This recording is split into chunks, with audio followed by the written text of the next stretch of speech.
सत श्री अकाल जी। The खालस TV देखने वाले देश दुनिया के साडे सारे दर्शकों का बहुत बहुत स्वागत है। पंजाब दीयां खास खबरां दे खास बुलेटिन दे नाल मैं हरशरण कौर। अज 25 अगस्त है, दिन वीरवार है। नानकशाही संमत 554 के मुताबिक अज 9 भादों है। खबरां दे इस खास बुलेटिन दे विच तुहानूं सारियां वड्डियां ताज़ा ते अहम खबरां दस दिंदे हां। प्रधानमंत्री नरेंद्र मोदी ने कल मोहाली दे मुल्लांपुर दे विच कैंसर हस्पताल ते खोज केंद्र दा उद्घाटन कर दिता है। इस हस्पताल दे नाल 3 सूबियां दे मरीज़ां नूं लाभ होएगा। पंजाब समेत हरियाणा अते हिमाचल नूं हर साल इत्थे 1.5 लाख कैंसर दे मरीज़ां दा इलाज हो सकेगा। मुख्यमंत्री भगवंत सिंह मान ने पंजाब च कैंसर के इलाज लई केंद्र तो सहयोग मंगिया। नाल ही स्पैशल पैकेज पिछले समय दे विच भी मंगिया सी, पर प्रधानमंत्री पंजाब के मुद्दे ते खामोश ही रहे। आए पंजाब च सन, उद्घाटन पंजाब च कीता, स्टेज पंजाब सरकार दी, प्रबंध पंजाब सरकार दे, नाल मुख्यमंत्री भी पंजाब दे, पर प्रधानमंत्री नरेंद्र मोदी हिमाचल की चर्चा करते रहे। पंजाब सरकार प्राहुणाचारी करती रह गई, पर प्रधानमंत्री ने इस हस्पताल के उद्घाटन तो बिना होर कुछ भी डक्का भी पंजाब नूं नहीं दिता। ते कई पत्रकार मानते हैं कि कल के समागम ते खिच्चोतान का परछावां जरूर दिसिया, जो दिल्ली दे विच बीजेपी अते आम आदमी पार्टी दे विच टकराव वाली स्थिति बनी हुई है। उस दा जिहड़ा परछावां है वो कल दे समारोहां ते भी देखण नूं मिलिया। उंज प्रधानमंत्री हमेशा सब दा साथ सब दा विकास की गल करते रहते हैं, पर कल पंजाब सरकार की किसी भी गल ते चर्चा करनी तो दूर की गल, सूबा सरकार नाल आपसी तालमेल बारे भी कोई गल प्रधानमंत्री ने नहीं की। देखण नूं तां मुख्यमंत्री भगवंत मान नाल तुरे फिरदे रहे। अपनी तकरीर दे विच मान ने मोदी दीयां तरीफां दे पुल भी बन दिते, मोदी नूं वड्डे दिल वाला भी कह दिता, पर मोदी जी वड्डा दिल दिखा के नहीं गए। ते कल दे उद्घाटनी समारोह दे विच सद्दा ना मिलण ते पंजाब कांग्रेस दे लीडर भी निराश ने। अमरिंदर सिंह राजा वड़िंग कांग्रेस के प्रधान, उन्होंने तो दोष लाया कि साबका प्रधानमंत्री डॉक्टर मनमोहन सिंह नूं अणगौलिया किया गया है, जबकि इसका नींह पत्थर उन्होंने रखिया सी 2013 दे विच जदों प्रधानमंत्री हुंदे सी। विरोधी धिर के लीडर ते साबका संसद मैंबर प्रताप सिंह बाजवा ने भी कहा कि सद्दा पत्तर सानू किसी नूं नहीं भेजिया गया, यह आम आदमी पार्टी की सौड़ी सोच है। उन्हां मुताबिक भी समागमां दे विच डॉक्टर मनमोहन सिंह नूं सद्दिया जाना चाहिदा सी। एक होर भी खबर मिली है गढ़शंकर तो, जिथे सिखलाई के बहाने मनरेगा वर्करां नूं प्रधानमंत्री के उद्घाटनी समारोह दे विच भेजिया गया। मनरेगा स्कीम अधीन ਵੱਖ-ਵੱਖ ਪਿੰਡਾਂ ਵਿੱਚ ਕੰਮ ਕਰਦੇ ਕਿਰਤੀਆਂ ਨੂੰ ਕਿਹਾ ਗਿਆ ਕਿ ਮੋਹਾਲੀ ਦੇ ਵਿੱਚ मनरेगा ਸਕੀਮ ਦੀ ਜਾਣਕਾਰੀ ਅਤੇ ਕੰਮ ਦੀ ਸਿਖਲਾਈ ਦਿੱਤੀ ਜਾਊਗੀ। ਇਸ ਕਰਕੇ 8 ਵਜੇ ਜਿਹੜੀਆਂ ਬੱਸਾਂ ਆਉਣਗੀਆਂ ਪਿੰਡਾਂ ਦੇ ਵਿੱਚ, ਉੱਥੇ ਉਹਦੇ ਵਿੱਚ ਸਾਰਿਆਂ ਨੇ ਚੜ੍ਹ ਜਾਣਾ। ਸਰਕਾਰੀ ਬੱਸਾਂ ਨੇ, ਕਿਸ ਦਾ ਕੋਈ ਕਿਰਾਇਆ ਨਹੀਂ ਲੱਗਣਾ। ਤੇ ਇਹ ਸੁਣ ਕੇ ਪਿੰਡਾਂ ਦੇ ਮੇਟ ਤੇ मनरेगा ਵਰਕਰ ਆਪੋ ਆਪਣੇ ਕੰਮ ਛੱਡ ਕੇ ਬੱਸਾਂ ਵਿੱਚ ਸਵਾਰ ਹੋ ਗਏ, ਪਰ ਮੋਹਾਲੀ ਪਹੁੰਚਣ ਤੇ ਉਹਨਾਂ ਨੂੰ ਪ੍ਰਧਾਨ ਮੰਤਰੀ ਦੇ ਹੋਮੀ ਭਾਬਾ ਹਸਪਤਾਲ ਦੀ ਇਮਾਰਤ ਦੇ ਉਦਘਾਟਨੀ ਸਮਾਰੋਹ ਦੇ ਵਿੱਚ ਹਾਜ਼ਰ ਹੋਣ ਦੇ ਹੁਕਮ ਚਾੜ ਦਿੱਤੇ ਗਏ। ਤੇ ਗੜਸ਼ੰਕਰ ਜ਼ਿਲ੍ਹੇ ਦੇ ਕਈ ਪਿੰਡਾਂ ਦੇ ਸਰਪੰਚ ਤੇ ਪੰਚ ਇਸੇ ਤਰ੍ਹਾਂ ਸਰਕਾਰੀ ਹੁਕਮਾਂ ਨੂੰ ਵਜਾਉਂਦੇ ਹੋਏ ਇਹਨਾਂ ਸਮਾਰੋਹਾਂ ਦੇ ਵਿੱਚ ਪਹੁੰਚੇ ਸੀ। ਗੜਸ਼ੰਕਰ ਤੋਂ ਸਰਕਾਰੀ ਰੋਡਵੇਜ਼ ਦੀਆਂ 5 ਬੱਸਾਂ ਸਵੇਰੇ 8 ਵਜੇ ਪਿੰਡ ਬੀਣੇਵਾਲ, ਸਤਨੌਰ, ਬੋੜਾ ਕਿਤਨਾ ਤੇ ਐਮਾ ਮੁਗਲਾਂ ਦੇ ਵਿੱਚ 8 ਵਜੇ ਤੈਨਾਤ ਕਰ ਦਿੱਤੀਆਂ ਗਈਆਂ ਸੀ, पर इन्हों जानकारी सिखलाई दी दिती गई सी। हालांकि BDPO मनजिंदर कौर ने कहा कि उच्च अधिकारियों के निर्देशों मुताबिक ही मनरेगा वर्करां नूं सरपंचां की हाज़री विच भेजिया गया ते दावा किया कि इन्हां सारिआं नूं मोहाली दे विच उद्घाटनी समारोह बारे पहलां दस्सिया गया सी, जबकि वर्करां नूं कुछ भी पता नहीं सी। इस हिसाब नाल इन्हां ने पत्रकारां नूं जानकारी दित्ती है। शुभदीप सिंह सिद्धू मूसेवाले के मापिया ने अज पंजाब दे विच अपने पुत दे इंसाफ लई पहला कैंडल मार्च कढ़ना है ते इस मार्च विच शामिल होण दा मापिया ने सद्दा दिता है, पर नाल ही प्रोग्राम थोड़ा जिहा जरूर बदलिया है। मूसेवाले के पिता बलकौर सिंह ने अपने सोशल मीडिया खाते तो लोकां नूं अपील कीती है। सत श्री अकाल जी सारिआं नूं। सिद्धू मूसेवाले दे चाहण वाले सारे ही भैण भरावां नूं बेनती कीती जांदी है भी आपां कैंडल मार्च का जोड़ा प्रोग्राम कल अनाज मंडी चो रखा सी अंदरली चों, वो ट्रैफिक की प्रॉब्लम आने करके, पार्किंग की समस्या करके उन्होंने बदल के बाहरली अनाज मंडी जिथे कि शुभदीप का भोग पिया सीगा उस जगह तो स्टार्ट करांगे। सारे भैन भाई आने वाले नोट कर लो, किसी ने भी अंदर बाजार के विच नहीं जाना, सारे ही बाहरली अनाज मंडी के विच आपां इकट्ठे होना। लगभग 4 तो 4:30 के ਟਾਈਮ ਵਿੱਚ। ਵਿਜੀਲੈਂਸ ਵਿਭਾਗ ਦੇ ਵੱਲੋਂ ਕੱਲ ਵੱਖ-ਵੱਖ ਥਾਵਾਂ ਤੇ ਵੱਖ-ਵੱਖ ਸ਼ਹਿਰਾਂ ਦੇ ਵਿੱਚ ਛਾਪੇਮਾਰੀ ਕੀਤੀ ਗਈ ਤੇ ਵਿਜੀਲੈਂਸ ਦੇ ਛਾਪਿਆਂ ਦੇ ਨਾਲ ਟਰਾਂਸਪੋਰਟ ਵਿਭਾਗ ਵਿਚਲੇ ਘੁਟਾਲੇ ਦੀਆਂ ਕਈ ਪਰਤਾਂ ਕਹਿੰਦੇ ਖੁੱਲੀਆਂ ਨੇ। ਟੀਮਾਂ ਨੇ ਬੇਨਿਯਮੀਆਂ ਦੀ ਜਾਂਚ ਲਈ 7 ਆਰਟੀਏ ਦਫ਼ਤਰਾਂ ਦੀ ਅਚਨਚੇਤ ਚੈਕਿੰਗ ਕੀਤੀ ਸੀ, ਜਿਸ ਦਰਮਿਆਨ ਵੱਡਾ ਖੁਲਾਸਾ ਹੋਇਆ ਹੈ ਬੇਨਿਯਮੀਆਂ ਦਾ ਭ੍ਰਿਸ਼ਟਾਚਾਰ ਦਾ। ਵਿਜੀਲੈਂਸ ਦੇ ਸੂਤਰ ਦੱਸਦੇ ਨੇ ਕਿ ਇਹਨਾਂ ਬੇਨਿਯਮੀਆਂ ਦੇ ਵਿੱਚ ਜ਼ਿਲ੍ਹਾ ਤੇ ਡਿਵੀਜ਼ਨ ਪੱਧਰ ਤੇ ਅਫਸਰਾਂ ਦੀ ਸਿੱਧੀ ਤੇ ਅਸਿੱਧੀ ਭੂਮਿਕਾ ਸਾਹਮਣੇ ਆ ਰਹੀ ਹੈ। ਵਿਜੀਲੈਂਸ ਅਧਿਕਾਰੀਆਂ ਮੁਤਾਬਿਕ ਇੱਕ ਜ਼ਿਲ੍ਹੇ ਦੇ ਆਰਟੀਏ ਦਫ਼ਤਰ ਵਿੱਚ ਛਾਪਿਆਂ ਤੋਂ ਬਾਅਦ ਜਦੋਂ ਸਾਰਾ ਮਾਮਲਾ ਘੋਖਿਆ ਗਿਆ ਤਾਂ ਤੱਥ ਸਾਹਮਣੇ ਆਏ ਕਿ ਮੋਟਰ ਵਹੀਕਲ ਇੰਸਪੈਕਟਰ ਵੱਲੋਂ ਵਾਹਨਾਂ ਨੂੰ ਬਿਨਾਂ ਜਾਂਚਿਆਂ ਹੀ ਫਿਟਨੈਸ ਸਰਟੀਫਿਕੇਟ ਜਾਰੀ ਕੀਤੇ ਗਏ। ਇਹੀ ਨਹੀਂ, ਸਕੂਲੀ ਬੱਚਿਆਂ ਨੂੰ ਢੋਣ ਵਾਲੇ ਵਾਹਨਾਂ ਨੂੰ ਵੀ ਬਿਨਾਂ ਪਰਖਿਆਂ ਹੀ ਸਰਟੀਫਿਕੇਟ ਜਾਰੀ ਕੀਤੇ ਜਾ ਰਹੇ ਨੇ। ਅਧਿਕਾਰੀਆਂ ਦਾ ਕਹਿਣਾ ਹੈ ਕਿ ਹੋ ਸਕਦਾ ਹੈ ਕਿ ਅਜਿਹਾ ਇੰਸਪੈਕਟਰਾਂ ਤੇ ਹੋਰ ਅਮਲੇ ਦੀ ਕਮੀ ਕਾਰਨ ਹੋਵੇ, ਪਰ ਜਿਸ ਤਰ੍ਹਾਂ ਟਰਾਂਸਪੋਰਟ ਵਿਭਾਗ ਦੇ ਦਫ਼ਤਰਾਂ ਵਿੱਚ ਏਜੰਟਾਂ ਦਾ ਬੋਲਬਾਲਾ ਹੈ ਤੇ ਜਲੰਧਰ ਦੇ ਇੱਕ ਏਜੰਟ ਦੇ ਕੋਲੋਂ 12 ਲੱਖ ਰੁਪਏ ਤੋਂ ਵੱਧ ਦੀ ਰਾਸ਼ੀ ਬਰਾਮਦ ਹੋਈ ਹੈ, ਉਸ ਤੋਂ ਸਪਸ਼ਟ ਹੁੰਦਾ ਹੈ ਕਿ ਵਾਹਨਾਂ ਦੇ ਫਿਟਨੈਸ ਸਰਟੀਫਿਕੇਟ ਪੈਸੇ ਲੈ ਕੇ ਜਾਰੀ ਕੀਤੇ ਜਾ ਰਹੇ ਨੇ। ਵਿਜੀਲੈਂਸ ਬਿਊਰੋ ਦੀਆਂ ਟੀਮਾਂ ਨੇ ਕੱਲ ਸੂਬੇ ਦੇ 7 ਜ਼ਿਲ੍ਹਿਆਂ ਅੰਮ੍ਰਿਤਸਰ, ਗੁਰਦਾਸਪੁਰ, ਫਿਰੋਜ਼ਪੁਰ, ਫਰੀਦਕੋਟ, ਮਾਨਸਾ, ਜਲੰਧਰ ਤੇ ਹੁਸ਼ਿਆਰਪੁਰ ਦੇ MVI ਦਫ਼ਤਰਾਂ ਦੇ ਵਿੱਚ ਅਚਾਨਕ ਚੈਕਿੰਗ ਕੀਤੀ ਗਈ ਤੇ ਸ਼ੱਕੀ ਰਿਕਾਰਡ ਨੂੰ ਜ਼ਬਤ ਵੀ ਕੀਤਾ ਗਿਆ ਹੈ। ਇਸ ਸਬੰਧ ਵਿੱਚ ਅਫਸਰਾਂ ਤੇ ਏਜੰਟਾਂ ਖਿਲਾਫ ਪਟਿਆਲਾ, ਜਲੰਧਰ ਤੇ ਹੋਰਨਾਂ ਥਾਵਾਂ ਤੇ ਕੇਸ ਵੀ ਦਰਜ ਕਰ ਲਏ ਗਏ ਨੇ। ਦਰਅਸਲ ਟਰਾਂਸਪੋਰਟ ਵਿਭਾਗ ਦੇ ਨਿਯਮਾਂ ਦੇ ਮੁਤਾਬਿਕ ਸਾਰੇ ਵਪਾਰਿਕ ਵਾਹਨਾਂ ਨੂੰ ਸੜਕਾਂ ਤੇ ਚੱਲਣ ਲਈ ਆਰਟੀਏ ਦਫ਼ਤਰ ਤੋਂ ਫਿਟਨੈਸ ਸਰਟੀਫਿਕੇਟ ਲੈਣਾ ਪੈਂਦਾ ਹੈ ਤੇ ਅਜਿਹੇ ਸਾਰੇ ਵਾਹਨਾਂ ਦਾ ਦਸਤਾਵੇਜ਼ਾਂ ਸਮੇਤ MVI ਵੱਲੋਂ ਸੰਬੰਧਿਤ ਦਫ਼ਤਰ ਦੇ ਵਿੱਚ ਖੁਦ ਨਿਰੀਖਣ ਕਰਨਾ ਜ਼ਰੂਰੀ ਹੁੰਦਾ ਹੈ। ਪਰ ਪੜਤਾਲ ਦੇ ਵਿੱਚ ਇਹ ਦੇਖਿਆ ਗਿਆ ਕਿ MVI ਤਾਂ ਮਹਿਜ਼ ਦਸਤਖਤ ਹੀ ਕਰਦਾ ਹੈ, ਪ੍ਰੈਕਟੀਕਲੀ ਕੁਝ ਵੀ ਜਾਂਚਿਆ ਨਹੀਂ ਜਾਂਦਾ। ਵੱਖ-ਵੱਖ ਜ਼ਿਲ੍ਹਿਆਂ ਦੇ ਵਿੱਚ ਅਧਿਕਾਰੀ ਏਜੰਟਾਂ ਤੇ ਵਿਚੋਲਿਆਂ ਦੀ ਮਿਲੀਭੁਗਤ ਦੇ ਨਾਲ ਵਾਹਨਾਂ ਦੇ ਮਾਡਲ ਦੇ ਆਧਾਰ ਤੇ ਪ੍ਰਤੀ ਵਾਹਨ ਭਾਰੀ ਰਿਸ਼ਵਤ ਦੇ ਬਦਲੇ ਵਾਹਨਾਂ ਦੀ ਫਿਜ਼ੀਕਲ ਵੈਰੀਫਿਕੇਸ਼ਨ ਕੀਤੇ ਬਿਨਾਂ ਹੀ ਸਰਟੀਫਿਕੇਟ ਜਾਰੀ ਕਰ ਰਹੇ ਨੇ। ਇਸੇ ਤਰ੍ਹਾਂ ਕੁਝ ਆਰਟੀਏਜ਼ ਅਤੇ MVIs ਦੇ ਵੱਲੋਂ ਖੁਦ ਨਿਰੀਖਣ ਕੀਤੇ ਬਿਨਾਂ ਸਿਰਫ ਦਸਤਾਵੇਜ਼ਾਂ ਦੇ ਆਧਾਰ ਤੇ ਹੀ ਫਿਜ਼ੀਕਲ ਜਾਂਚ ਕਰਕੇ ਵਾਹਨਾਂ ਨੂੰ ਪਾਸ ਕੀਤਾ ਜਾ ਰਿਹਾ ਸੀ, ਜਿਨ੍ਹਾਂ ਨੂੰ ਮੌਕੇ ਤੇ ਨਿਰੀਖਣ ਲਈ ਨਿਰਧਾਰਿਤ ਥਾਂ ਤੇ ਲਿਆਉਣਾ ਜ਼ਰੂਰੀ ਹੁੰਦਾ ਹੈ। ਵਿਜੀਲੈਂਸ ਮੁਤਾਬਿਕ ਸੂਬਾ ਪੱਧਰੀ ਨਿਰੀਖਣਾਂ ਦੀ ਅਗਲੇਰੀ ਜਾਂਚ ਜਾਰੀ ਹੈ। ਜੇ ਕੋਈ ਵੀ ਦੋਸ਼ੀ ਪਾਇਆ ਗਿਆ ਤਾਂ ਕਾਨੂੰਨ ਮੁਤਾਬਿਕ ਸਖਤ ਕਾਰਵਾਈ ਕੀਤੀ ਜਾਵੇਗੀ। DTO ਤੇ RTA ਪੱਧਰ ਤੇ ਅਫਸਰਾਂ ਨੂੰ ਪੁੱਛਗਿੱਛ ਦੇ ਲਈ ਵੀ ਬੁਲਾਇਆ ਜਾ ਸਕਦਾ ਹੈ। ਜੇ ਲੁਧਿਆਣਾ ਦੇ ਦਾਣਾ ਮੰਡੀ ਟਰਾਂਸਪੋਰਟੇਸ਼ਨ ਟੈਂਡਰ ਘੁਟਾਲੇ ਦੀ ਗੱਲ ਕਰ ਲਈਏ ਤਾਂ ਵਿਜੀਲੈਂਸ ਦੇ ਰਡਾਰ ਤੇ ਹੁਣ ਲੁਧਿਆਣਾ ਦਾ ਇਨਵੈਸਟਰ ਵੀ ਆ ਗਿਆ ਹੈ। गिरफ्तार किए गए कांग्रेस के साबका मंत्री भारत भूषण आशू के नाल हुण उन्हां दे नज़दीकियां दी मुश्किलां भी वधन लगियां ने। साबका मंत्री के PA मीनू पंकज मल्होत्रा नूं विजिलेंस ने पहला ही नामजद कर लिया, पर हाले तक ये फरार है। हुण शहर का एक वड्डा इन्वेस्टर भी विजिलेंस के रडार ते है, जो आशू का काफ़ी करीबी सी। विजिलेंस के SSP रविंदरपाल सिंह संधू मुताबिक निवेशकां राहीं साबका मंत्री आशू का पैसा बाहर निवेश होया। विजिलेंस ने एक सूची तैयार की है, जिस तो बाद निवेशकों तो पुछ पड़ताल की जाऊगी। जेकर उन्होंने कोई शमूलियत सामने आई तो उन्होंने खिलाफ भी कार्रवाई होएगी। विजिलेंस ਨੂੰ ਜਾਣਕਾਰੀ ਮਿਲੀ ਹੈ ਕਿ ਭਾਰਤ ਭੂਸ਼ਣ ਆਸ਼ੂ ਨੇ ਕਰੋੜਾਂ ਰੁਪਏ ਕਈ ਥਾਵਾਂ ਤੇ ਨਿਵੇਸ਼ ਕੀਤੇ ਨੇ ਤੇ ਇਨਵੈਸਟਰਾਂ ਦੇ ਜ਼ਰੀਏ ਹੀ ਕਰੋੜਾਂ ਰੁਪਏ ਬਾਜ਼ਾਰ ਦੇ ਵਿੱਚ ਲਾਏ ਗਏ। ਸ਼ਹਿਰ ਦਾ ਇੱਕ ਅਜਿਹਾ ਨਿਵੇਸ਼ਕ ਹੈ ਜਿਸ ਨੇ ਕਰੋੜਾਂ ਰੁਪਏ ਨਿਵੇਸ਼ ਕੀਤੇ ਨੇ ਤੇ ਵਿਜੀਲੈਂਸ ਨੇ ਉਹਨਾਂ ਸਾਰੇ ਵਿਅਕਤੀਆਂ ਦੇ ਫੋਨ ਕਾਲਾਂ ਦੀ ਸੂਚੀ ਵੀ ਮੰਗਵਾ ਲਈ ਹੈ ਜਿਹੜੇ ਆਸ਼ੂ ਦੇ ਨੇੜਲੇ ਸਨ। ਭਾਰਤ ਭੂਸ਼ਣ ਆਸ਼ੂ ਇਸ ਵਕਤ ਪੁਲਿਸ ਦੇ ਰਿਮਾਂਡ ਤੇ ਹੈ ਤੇ ਰਿਮਾਂਡ ਤੋਂ ਬਾਅਦ ਕਈ ਕਾਂਗਰਸੀ ਲੀਡਰ ਉਹਨਾਂ ਨੂੰ ਮਿਲਣ ਗਏ ਸੀ, ਪਰ ਸਿਰਫ ਤੇ ਸਿਰਫ ਭਰਾ ਨਰਿੰਦਰ ਸ਼ਰਮਾ ਨੂੰ ਹੀ ਮਿਲਣ ਦੀ ਆਗਿਆ ਦਿੱਤੀ ਗਈ। 17 ਅਗਸਤ ਤੱਕ ਕੋਈ ਵੀ ਆਸ਼ੂ ਨੂੰ ਨਹੀਂ ਮਿਲ ਸਕਦਾ। ਇਸ ਦਰਮਿਆਨ ਕਾਂਗਰਸੀਆਂ ਨੇ ਲੁਧਿਆਣਾ ਦੇ ਵਿੱਚ ਵਿਜੀਲੈਂਸ ਦਫ਼ਤਰ ਦੇ ਬਾਹਰ ਪੱਕਾ ਮੋਰਚਾ ਵੀ ਲਾ ਰੱਖਿਆ। ਕਾਂਗਰਸ ਪ੍ਰਧਾਨ ਅਮਰਿੰਦਰ ਸਿੰਘ ਰਾਜਾ ਵੜਿੰਗ ਦੀ ਅਗਵਾਈ ਦੇ ਵਿੱਚ ਸਾਰੇ ਵੱਡੇ ਛੋਟੇ ਲੀਡਰ ਨੇ ਜਿਹੜੇ ਟੈਂਟ ਲਾ ਕੇ ਤੇ ਕੁਰਸੀਆਂ ਢਾ ਕੇ ਦਫ਼ਤਰ ਦੇ ਬਾਹਰ ਡਟ ਗਏ ਨੇ। ਪਤਾ ਲੱਗਿਆ ਕਿ ਭਾਰਤ ਭੂਸ਼ਣ ਆਸ਼ੂ ਵਿਜੀਲੈਂਸ ਦੀ ਟੀਮ ਦੇ ਨਾਲ ਸਹਿਯੋਗ ਨਹੀਂ ਕਰ ਰਹੇ। ਪੁੱਛ ਪੜਤਾਲ ਦੇ ਵਿੱਚ ਸਾਰੇ ਸਵਾਲਾਂ ਦਾ ਉਸ ਤਰੀਕੇ ਦੇ ਨਾਲ ਜਵਾਬ ਨਹੀਂ ਦੇ ਰਹੇ ਜਿਸ ਤਰੀਕੇ ਦੇ ਨਾਲ ਦੇਣਾ ਚਾਹੀਦਾ ਹੈ।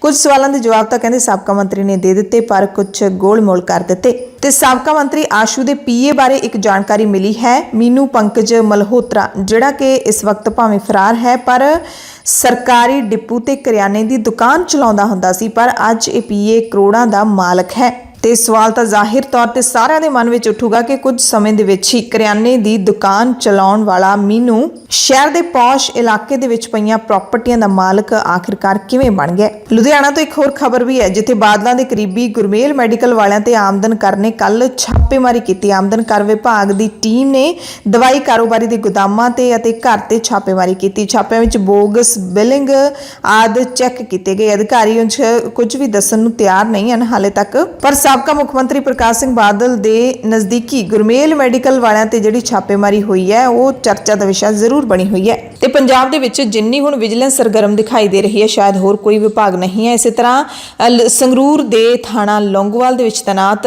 Police sub inspector inspector Ram Singh ਨੂੰ ਕੱਲ 5000 ਰੁਪਏ ਦੀ ਰਿਸ਼ਵਤ ਲੈਂਦਿਆਂ ਵਿਜੀਲੈਂਸ ਨੇ ਰੰਗੇ ਹੱਥੀਂ ਗ੍ਰਿਫਤਾਰ ਕੀਤਾ ਹੈ।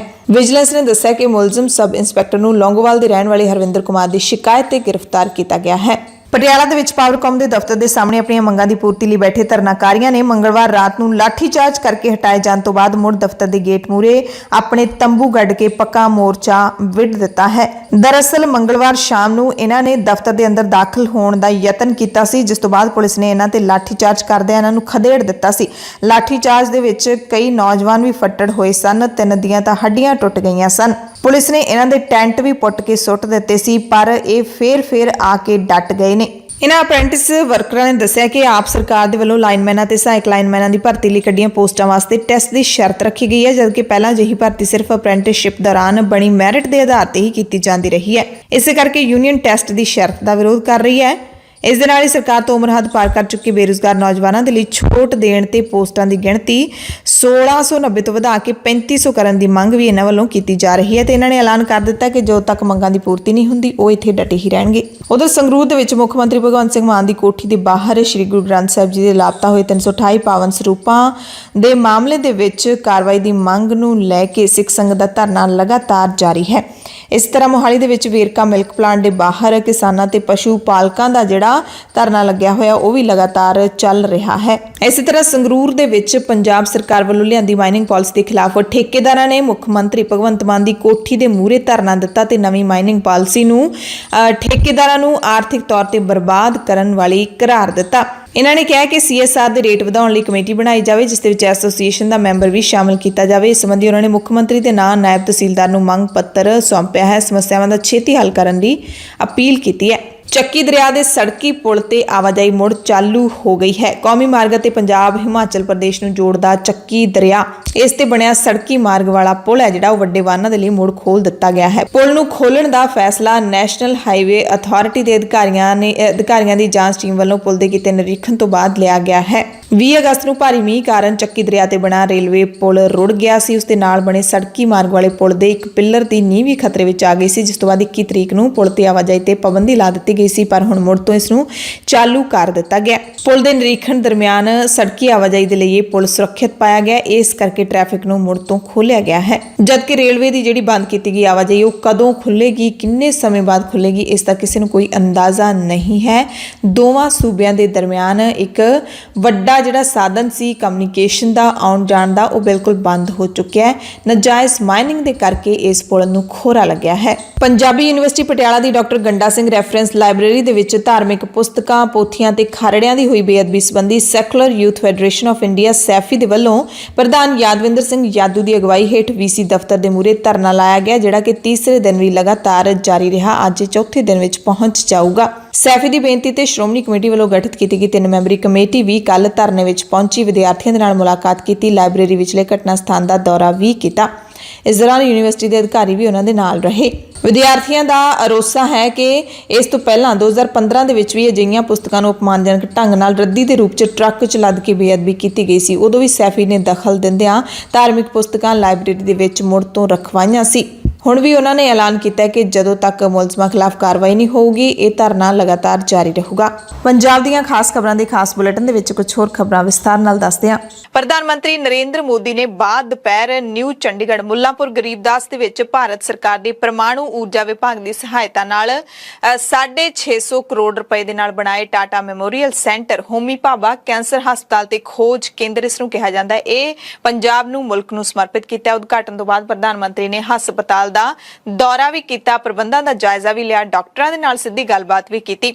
ਇਸ ਮੌਕੇ ਪੰਜਾਬ ਦੇ ਰਾਜਪਾਲ ਬਨਵਾਰੀ ਲਾਲ ਪੁਰੋਹਿਤ ਅਤੇ ਮੁੱਖ ਮੰਤਰੀ ਭਗਵੰਤ ਮਾਨ ਪ੍ਰਧਾਨ ਮੰਤਰੀ ਦੇ ਨਾਲ ਮੌਜੂਦ ਰਹੇ। ਕੁਝ ਕੇਂਦਰੀ ਮੰਤਰੀ ਵੀ ਪਹੁੰਚੇ ਹੋਏ ਸਨ। ਬੀਜੇਪੀ ਦੇ ਸੀਨੀਅਰ ਲੀਡਰ ਤੇ ਹੋਰ ਕਈ ਸ਼ਖਸੀਅਤਾਂ ਵੀ ਪਹੁੰਚੀਆਂ ਹੋਈਆਂ ਸਨ। ਸ਼ਿਵਾਲਿਕ ਦੀਆਂ ਪਹਾੜੀਆਂ ਦੇ ਨੇੜੇ ਕਰੀਬ 9 ਸਾਲਾਂ ਦੇ ਵਿੱਚ ਬਣ ਕੇ ਤਿਆਰ ਹੋਇਆ ਇਹ ਹਸਪਤਾਲ ਤਕਰੀਬਨ 50 ਏਕੜ ਜ਼ਮੀਨ ਦੇ ਵਿੱਚ ਬਣਾਇਆ ਗਿਆ ਹੈ ਤੇ ਇਹ ਜ਼ਮੀਨ 2013 ਦੇ ਵਿੱਚ ਅਕਾਲੀ ਬੀਜੇਪੀ ਸਰਕਾਰ ਨੇ ਮੁਫਤ ਦਿੱਤੀ ਸੀ। ਸੋ ਪ੍ਰਧਾਨ ਮੰਤਰੀ ਨੇ ਪੰਜਾਬ ਦੇ ਲਈ ਕੋਈ ਵੀ ਐਲਾਨ ਨਹੀਂ ਕੀਤਾ। ਇਸ ਹਸਪਤਾਲ ਦਾ ਉਦਘਾਟਨ ਉਦਘਾਟਨ ਕੀਤੇ ਤੋਂ ਬਿਨਾਂ, क्योंकि ਹਸਪਤਾਲ ਕੱਲੇ ਪੰਜਾਬ ਦਾ ਤਾਂ ਹੈ ਨਹੀਂ, ਕੋਈ ਵੀ ਇੱਥੇ ਇਲਾਜ ਕਰਵਾਉਣ ਦੇ ਲਈ ਆ ਸਕਦਾ ਹੈ। ਮੁੱਖ ਮੰਤਰੀ ਮਾਨ ਨੇ ਫਿਰ ਇਹ ਕਹਿ ਕੇ ਇਸਾਰ ਦਿੱਤਾ ਕਿ ਕੈਂਸਰ ਹਸਪਤਾਲ ਸਾਡੇ ਲਈ ਇੱਕ ਵੱਡਾ ਤੋਹਫਾ ਹੈ। ਪਰ ਤੋਹਫਾ ਕਾਹਦਾ? ਇਹਦੇ ਵਿੱਚ ਤਾਂ ਕੈਂਸਰ ਵਰਗੀ ਨਾਮੁਰਾਦ ਬਿਮਾਰੀ ਦਾ ਜਿਹੜਾ ਇਲਾਜ ਹੋਣਾ ਹੈ। ਇਲਾਜ ਹੋਣਾ ਬਹੁਤ ਚੰਗੀ ਗੱਲ ਹੁੰਦੀ ਹੈ ਕਿ ਤੁਹਾਡਾ ਬਿਮਾਰੀਆਂ ਦਾ ਜਿਹੜਾ ਇਲਾਜ ਹੈ ਉਹ ਕਿਤੇ ਹੋ ਰਿਹਾ, ਤੁਹਾਨੂੰ ਸਹੂਲਤ ਮਿਲ ਪਾ ਰਹੀ ਹੈ। ਪਰ ਕਿੰਨੀ ਚੰਗੀ ਗੱਲ ਹੋਵੇ ਕਿ ਉਹ ਬਿਮਾਰੀ ਕਿਸੇ ਨੂੰ ਲੱਗੇ ਹੀ ਨਾ, ਉਹਦੇ ਲਈ ਰੋਕਥਾਮ ਕੀਤੇ ਜਾਣ, ਖੈਰ ਉਹ ਵੱਖਰੀ ਗੱਲ ਹੈ। ਮੁਲਕ ਦੇ ਪ੍ਰਧਾਨ ਮੰਤਰੀ ਨੇ ਹਸਪਤਾਲ ਦਾ ਉਦਘਾਟਨ ਕਰਨ ਤੋਂ ਬਾਅਦ ਕਿਹਾ ਕੀ ਹੈ ਇਸ ਮੌਕੇ। ਉਹਨਾਂ ਕਿਹਾ ਕਿ ਭਾਰਤ ਸਰਕਾਰ ਵੱਲੋਂ ਬਿਮਾਰੀਆਂ ਦੇ ਨਾਲ ਲੜਨ ਲਈ 6 ਮੋਰਚਿਆਂ ਤੋਂ ਲੜਾਈ ਲੜੀ ਜਾ ਰਹੀ ਹੈ। ਸਰਕਾਰ ਹਰੇਕ ਭਾਰਤ ਵਾਸੀ ਨੂੰ ਸਿਹਤ ਸਹੂਲਤਾਂ ਦੇਣ ਲਈ ਕਹਿੰਦੇ ਵਚਨਬੱਧ ਹੈ। ਮੁਲਕ ਦੇ ਹਰੇਕ ਜ਼ਿਲ੍ਹੇ ਦੇ ਵਿੱਚ ਮੈਡੀਕਲ ਕਾਲਜ ਅਤੇ ਹਸਪਤਾਲ ਸਾਡੀ ਸਰਕਾਰ ਖੋਲੇਗੀ। ਬਹੁਤ ਵੱਡਾ ਐਲਾਨ ਹੈ ਇਹ ਕਿ ਹਰੇਕ ਜ਼ਿਲ੍ਹੇ ਦੇ ਵਿੱਚ ਮੈਡੀਕਲ ਕਾਲਜ ਤੇ ਹਸਪਤਾਲ ਤਾਂ ਹਰੇਕ ਜ਼ਿਲ੍ਹੇ ਦੇ ਵਿੱਚ ਹੋ ਸਕਦਾ ਹੈ, ਪਰ ਮੈਡੀਕਲ ਕਾਲਜ ਹੋਣਾ ਇਸ ਮੁਲਕ ਦੇ ਵਿੱਚ ਜਾਂ ਸੂਬੇ ਦੇ ਵਿੱਚ ਹਜੇ ਤਾਂ ਬਹੁਤ ਵੱਡਾ ਚੈਲੰਜ ਲੱਗਦਾ ਹੈ। ਮੋਦੀ ਨੇ ਕਿਹਾ ਕਿ ਭਾਰਤ ਸਰਕਾਰ ਦੇ ਵੱਲੋਂ ਭਾਰਤ ਆਯੁਸ਼ਮਾਨ ਯੋਜਨਾ ਦੇ ਤਹਿਤ 3.5 ਕਰੋੜ ਮਰੀਜ਼ਾਂ ਦਾ ਇਲਾਜ ਕੀਤਾ ਗਿਆ ਹੈ, ਜਿਹਦੇ ਨਾਲ ਲੋਕਾਂ ਦੀਆਂ ਜੇਬਾਂ ਦੇ ਵਿੱਚ 40,000 ਕਰੋੜ ਰੁਪਏ ਬਚੇ ਨੇ। ਉਹਨਾਂ ਕਿਹਾ ਕਿ ਦਵਾਈ ਦੇ ਜਨ ਔਸ਼ਧੀ ਕੇਂਦਰਾਂ ਦੇ ਉੱਤੇ ਸਸਤੇ ਭਾਅ ਉੱਤੇ ਦਵਾਈ ਦੇਣ ਨਾਲ ਮੁਲਕ ਦੇ ਲੋਕਾਂ ਦੇ ਹਰ ਸਾਲ 1,000 ਕਰੋੜ ਰੁਪਏ ਬਚ ਜਾਂਦੇ ਨੇ। ਕੈਂਸਰ ਹਸਪਤਾਲ ਦਾ ਉਦਘਾਟਨ ਕਰਨ ਤੋਂ ਬਾਅਦ ਵੱਡੀ ਗਿਣਤੀ ਵਿੱਚ ਪਹੁੰਚੇ ਲੋਕਾਂ ਨੂੰ ਸੰਬੋਧਨ ਕਰਦੇ ਹੋਏ ਪ੍ਰਧਾਨ ਮੰਤਰੀ ਨੇ ਇੱਕ ਤਰੀਕੇ ਦੇ ਨਾਲ ਪੰਜਾਬ ਦੇ ਮੁੱਖ ਮੰਤਰੀ ਭਗਵੰਤ ਮਾਨ ਨੂੰ ਖੂੰਜੇ ਲਾ ਕੇ ਰੱਖਿਆ, ਜਦਕਿ ਮੁੱਖ ਮੰਤਰੀ ਮਾਨ ਨੇ ਤਕਰੀਰ 'ਚ ਕੀ ਕਿਹਾ ਉਹ ਅਸੀਂ ਤੁਹਾਨੂੰ ਅੱਗੇ ਦੱਸਾਂਗੇ ਕਿ ਤਾਰੀਫਾਂ ਵੀ ਵਾਹਵਾ ਕੀਤੀਆਂ ਪਰ ਕਿਤੇ ਨਾ ਕਿਤੇ ਸੁਣਾ ਵੀ ਗਏ ਸੀ। ਮੁੱਖ ਮੰਤਰੀ ਮਾਨ ਦੇ ਵੱਲੋਂ ਮੋਦੀ ਤੋਂ ਪੰਜਾਬ ਦੇ ਲਈ ਵਿੱਤੀ ਮਦਦ ਮੰਗੀ ਗਈ ਸੀ, ਪਰ ਪ੍ਰਧਾਨ ਮੰਤਰੀ ਨੇ ਆਪਣੇ ਭਾਸ਼ਣ ਦੇ ਵਿੱਚ ਇੱਕ ਲਫ਼ਜ਼ ਤੱਕ ਨਹੀਂ ਬੋਲਿਆ। ਉਂਝ ਭਗਵੰਤ ਮਾਨ ਪੂਰੇ ਸਮਾਗਮ ਦੇ ਵਿੱਚ ਪ੍ਰਧਾਨ ਮੰਤਰੀ ਦੇ ਨਾਲ ਹੀ ਰਹੇ। ਨਰਿੰਦਰ ਮੋਦੀ ਨੇ ਆਪਣੇ ਭਾਸ਼ਣ ਦੇ ਵਿੱਚ ਟਾਟਾ ਮੈਮੋਰੀਅਲ ਕੈਂਸਰ ਸੈਂਟਰਾਂ ਦੀ ਸ਼ਲਾਘਾ ਕਰਦਿਆਂ ਕਿਹਾ ਕਿ ਇਹ ਮੁਲਕ ਭਰ ਦੇ ਵਿੱਚ 1.5 ਲੱਖ ਮਰੀਜ਼ਾਂ ਦਾ ਇਲਾਜ ਕਰਨ ਦੇ ਸਮਰੱਥ ਹੈ। ਉਹਨਾਂ ਨੇ ਭਾਰਤ ਵਾਸੀਆਂ ਦੇ ਨਾਂ ਕੀਤੇ ਹਸਪਤਾਲ ਦੀ ਸ਼ਲਾਘਾ ਕਰਦਿਆਂ ਇਹ ਵੀ ਕਿਹਾ ਕਿ 4 ਦੀਵਾਰੀਆਂ ਜਾਂ ਬਿਲਡਿੰਗਾਂ ਦੇ ਨਾਲ ਇਲਾਜ ਨਹੀਂ ਹੁੰਦਾ, ਸਗੋਂ ਇਹਦੇ ਲਈ ਸਿਹਤ ਸਹੂਲਤਾਂ ਵਿਕਸਿਤ ਕਰਨੀਆਂ ਪੈਂਦੀਆਂ ਨੇ। ਉਹਨਾਂ ਨੇ ਕਾਂਗਰਸ ਦਾ ਨਾਮ ਤਾਂ ਨਹੀਂ ਲਿਆ ਪਰ ਕਿਹਾ ਕਾਂਗਰਸ ਨੂੰ ਹੀ ਹੈ। ਕਹਿੰਦੇ ਪਿਛਲੀਆਂ ਸਰਕਾਰਾਂ ਨੇ ਸਿਹਤ ਦੇ ਖੇਤਰ ਵਿੱਚ ਜਿੰਨਾ ਕੰਮ 70 ਸਾਲਾਂ ਦੇ ਵਿੱਚ ਨਹੀਂ ਕੀਤਾ, ਬੀਜੇਪੀ ਸਰਕਾਰ ਨੇ 8 ਸਾਲਾਂ ਦੇ ਵਿੱਚ ਕਰਕੇ ਦਿਖਾ ਦਿੱਤਾ ਹੈ। ਮੋਦੀ ਨੇ ਇਹ ਵੀ ਕਿਹਾ ਕਿ ਜਦੋਂ ਬੀਜੇਪੀ ਨੇ ਸੈਂਟਰ ਵਿੱਚ ਸੱਤਾ ਸਾਂਭੀ ਸੀ ਉਸ ਵਕਤ ਭਾਰਤ ਵਿੱਚ ਕੇਵਲ 7 ਏਮਸ ਸਨ, ਏਮਸ ਹਸਪਤਾਲ, ਜਦਕਿ ਹੁਣ ਉਹਨਾਂ ਦੀ ਗਿਣਤੀ ਵੱਧ ਕੇ 21 ਹੋ ਗਈ ਹੈ। ਉਹਨਾਂ ਨੇ ਬਠਿੰਡਾ ਦੇ ਏਮਸ ਹਸਪਤਾਲ ਦਾ ਖਾਸ ਤੌਰ ਤੇ ਜ਼ਿਕਰ ਕੀਤਾ। और रिसर्च सेंटर के तौर पर भी देश को एक आधुनिक अस्पताल मिला है। इस आधुनिक सुविधा के निर्माण में केंद्र सरकार के टाटा मेमोरियल सेंटर ने महत्वपूर्ण भूमिका निभाई है।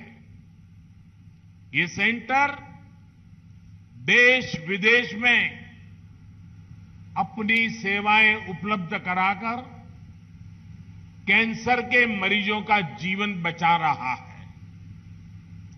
देश में कैंसर की आधुनिक सुविधाओं के निर्माण में भारत सरकार अग्रणी रोल निभा रहा है। मुझे बताया गया है कि अब टाटा मेमोरियल सेंटर के पास हर साल 1.5 लाख नए मरीजों के इलाज की सुविधा तैयार हो गई है। ये कैंसर मरीजों को बहुत बड़ी राहत देने वाला काम हुआ है। बीमारी हुई तो फिर उसको उत्तम इलाज सुलभ कराएं। अच्छे हेल्थ केयर सिस्टम का मतलब सिर्फ 4 दीवारें बनाना नहीं होता है। भारत में स्वास्थ्य के क्षेत्र में जितना काम पिछले 7-8 साल में हुआ है उतना पिछले 70 साल में भी नहीं हुआ। ਕੁੱਲ ਮਿਲਾ ਕੇ ਸਾਰਾ ਭਾਸ਼ਣ ਸੁਣਦੇ ਆ ਤਾਂ ਇਹੀ ਲੱਗਦਾ ਹੈ ਕਿ ਪ੍ਰਧਾਨ ਮੰਤਰੀ ਮੋਦੀ ਨੇ ਆਪਣੇ ਭਾਸ਼ਣ ਵਿੱਚ ਜ਼ਿਆਦਾ ਸਮਾਂ ਜਿਹੜਾ ਉਹ ਬੀਜੇਪੀ ਸਰਕਾਰ ਦੀਆਂ ਪ੍ਰਾਪਤੀਆਂ ਦਾ ਗੁਣਗਾਨ ਕਰਦਿਆਂ ਹੀ ਲੰਘਾ ਦਿੱਤਾ। 2014 ਵਿੱਚ ਕਹਿੰਦੇ ਦੇਸ਼ ਜੋ 2014 ਤੱਕ ਦੇਸ਼ ਦੇ ਵਿੱਚ ਮੈਡੀਕਲ ਕਾਲਜਾਂ ਦੀ ਗਿਣਤੀ ਕੇਵਲ 400 ਸੀ ਤੇ ਹੁਣ 8 ਸਾਲਾਂ ਦੇ ਵਿੱਚ 200 ਹੋਰ ਨਵੇਂ ਮੈਡੀਕਲ ਕਾਲਜ ਕਹਿੰਦੇ ਮੁਲਕ ਦੇ ਵਿੱਚ ਖੁੱਲ ਗਏ ਨੇ। ਸਰਕਾਰ ਦੇ ਵੱਲੋਂ ਭਾਰਤ ਆਯੁਸ਼ਮਾਨ योजना के तहत 3.5 करोड़ मरीजों का इलाज कर दिता गया, जिन्हां ते 40,000 करोड़ रुपये सरकार ने खर्च किए ने। हालांकि प्रधानमंत्री मोदी ने अपने भाषण का अंत बड़े ही भावुक शब्दों के विच करदिआं कहा कि वो देशवासियों की पीड़ नूं समझदे ने, उन्हां दे दुख नूं समझदे ने, दर्द समझदे ने। मरीजों नूं भरोसा दिंदिआं पीएम ने कहा कि कैंसर तो डरन दी नहीं लड़न दी लोड़ है। उन्होंने कैंसर के मरीजों का इलाज कर रहे डॉक्टरों नूं मैंटल हैल्थ वाल खास तवज्जो देण दी नसीहत दी। इस तो पहला प्रधानमंत्री ने होमी भाभा कैंसर हस्पताल दा फीता कट के लोक अर्पण किया। साथियों, मैं देश के हर कैंसर पीड़ित और उनके परिवार से एक बात जरूर कहना चाहूंगा। आपकी पीड़ा मैं भली भांति समझ सकता हूं, लेकिन कैंसर से डरने की नहीं, लड़ने की जरूरत है। इसका इलाज संभव है। मैं ऐसे अनेक लोगों को जानता हूं जो कैंसर के सामने लड़ाई जीत करके आज बड़ी मस्ती से जिंदगी जी रहे हैं। इस लड़ाई में आपको जो भी मदद चाहिए, केंद्र सरकार वो आज उपलब्ध करा रही है। इस अस्पताल से जुड़े आप सभी साथियों से भी मेरा विशेष आग्रह रहेगा कि कैंसर के कारण जो डिप्रेशन की स्थितियां बनती है, उनसे लड़ने में भी हमें मरीजों की, परिवारों की मदद करनी है। एक प्रोग्रेसिव समाज के तौर पर यह हमारी भी जिम्मेदारी है कि हम मेंटल हेल्थ को लेकर अपनी सोच में बदलाव और खुलापन लाए, तभी समस्या का सही समाधान निकलेगा। स्वास्थ्य सेवा से जुड़े अपने साथियों से मैं ये भी कहूंगा कि आप भी जब गांवों में कैंप लगाते हैं तो इस समस्या पर भी जरूर फोकस करें। सबका प्रयास से हम कैंसर के विरुद्ध देश की लड़ाई को मजबूत करेंगे। इसी विश्वास के साथ पंजाब वासियों को और जिसका लाभ हिमाचल को भी मिलने वाला है, आज ये बहुत बड़ा तोहफा आपके चरणों में समर्पित करते हुए मैं संतोष की अनुभूति करता हूं। प्रधान मंत्री मोदी की तकरीर तो पहला पंजाब के मुख मंत्री भगवंत सिंह मान ने प्रधान मंत्री का स्वागत किया अते सूबे नूं तोहफा देण दा भी स्वागत किया। मुख मंत्री मान ने पंजाब के राज्यपाल बनवारी लाल पुरोहित नूं क्रांतिकारी लीडर दस्सिया। उन्होंने खास करके मालवे दे विच कैंसर के कहर की जानकारी दिंदिआं कहा कि हरी क्रांति नाल पंजाब के किसान ने मुल्क का ढिड तां भरिया, पर यह ला इलाज बीमारी की वजह भी बनी, यानी कि हरी क्रांति है जिहड़ी ओह इस बीमारी नूं लैके आई। उन्होंने भी दस्सिया कि मुख मंत्री कैंसर रिलीफ फंड दे विचों 69,000 मरीजों को 888 करोड़ की सहायता जिहड़ी ओह पंजाब दे विच दित्ती जा चुकी है। मुख मंत्री ने गुआंढी मुल्क पाकिस्तान का नाम तो नहीं लिया, पर हर रोज ड्रोन भेजण समेत होर कई तरह के किए जा रहे हमलों का जिक्र करदिआं कहा कि प्रधानमंत्री ने कदे भी वित्तीय सहायता देण तो हथ पिछे नहीं खिंचिया। तारीफां करते रहे।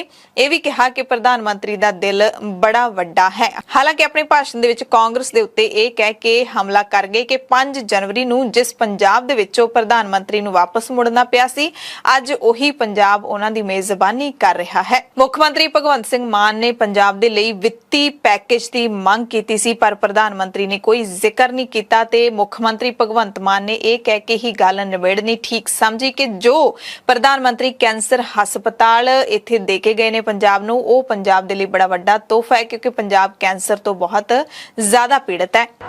मोदी जी जो अज तुसी काम कीता है, जो cancer hospital Homi Bhabha cancer hospital देश नूं समर्पित कीता है, पंजाब की धरती ते मैं कहना ये बहुत बड़ा तोहफा है साडे लई कि हर MP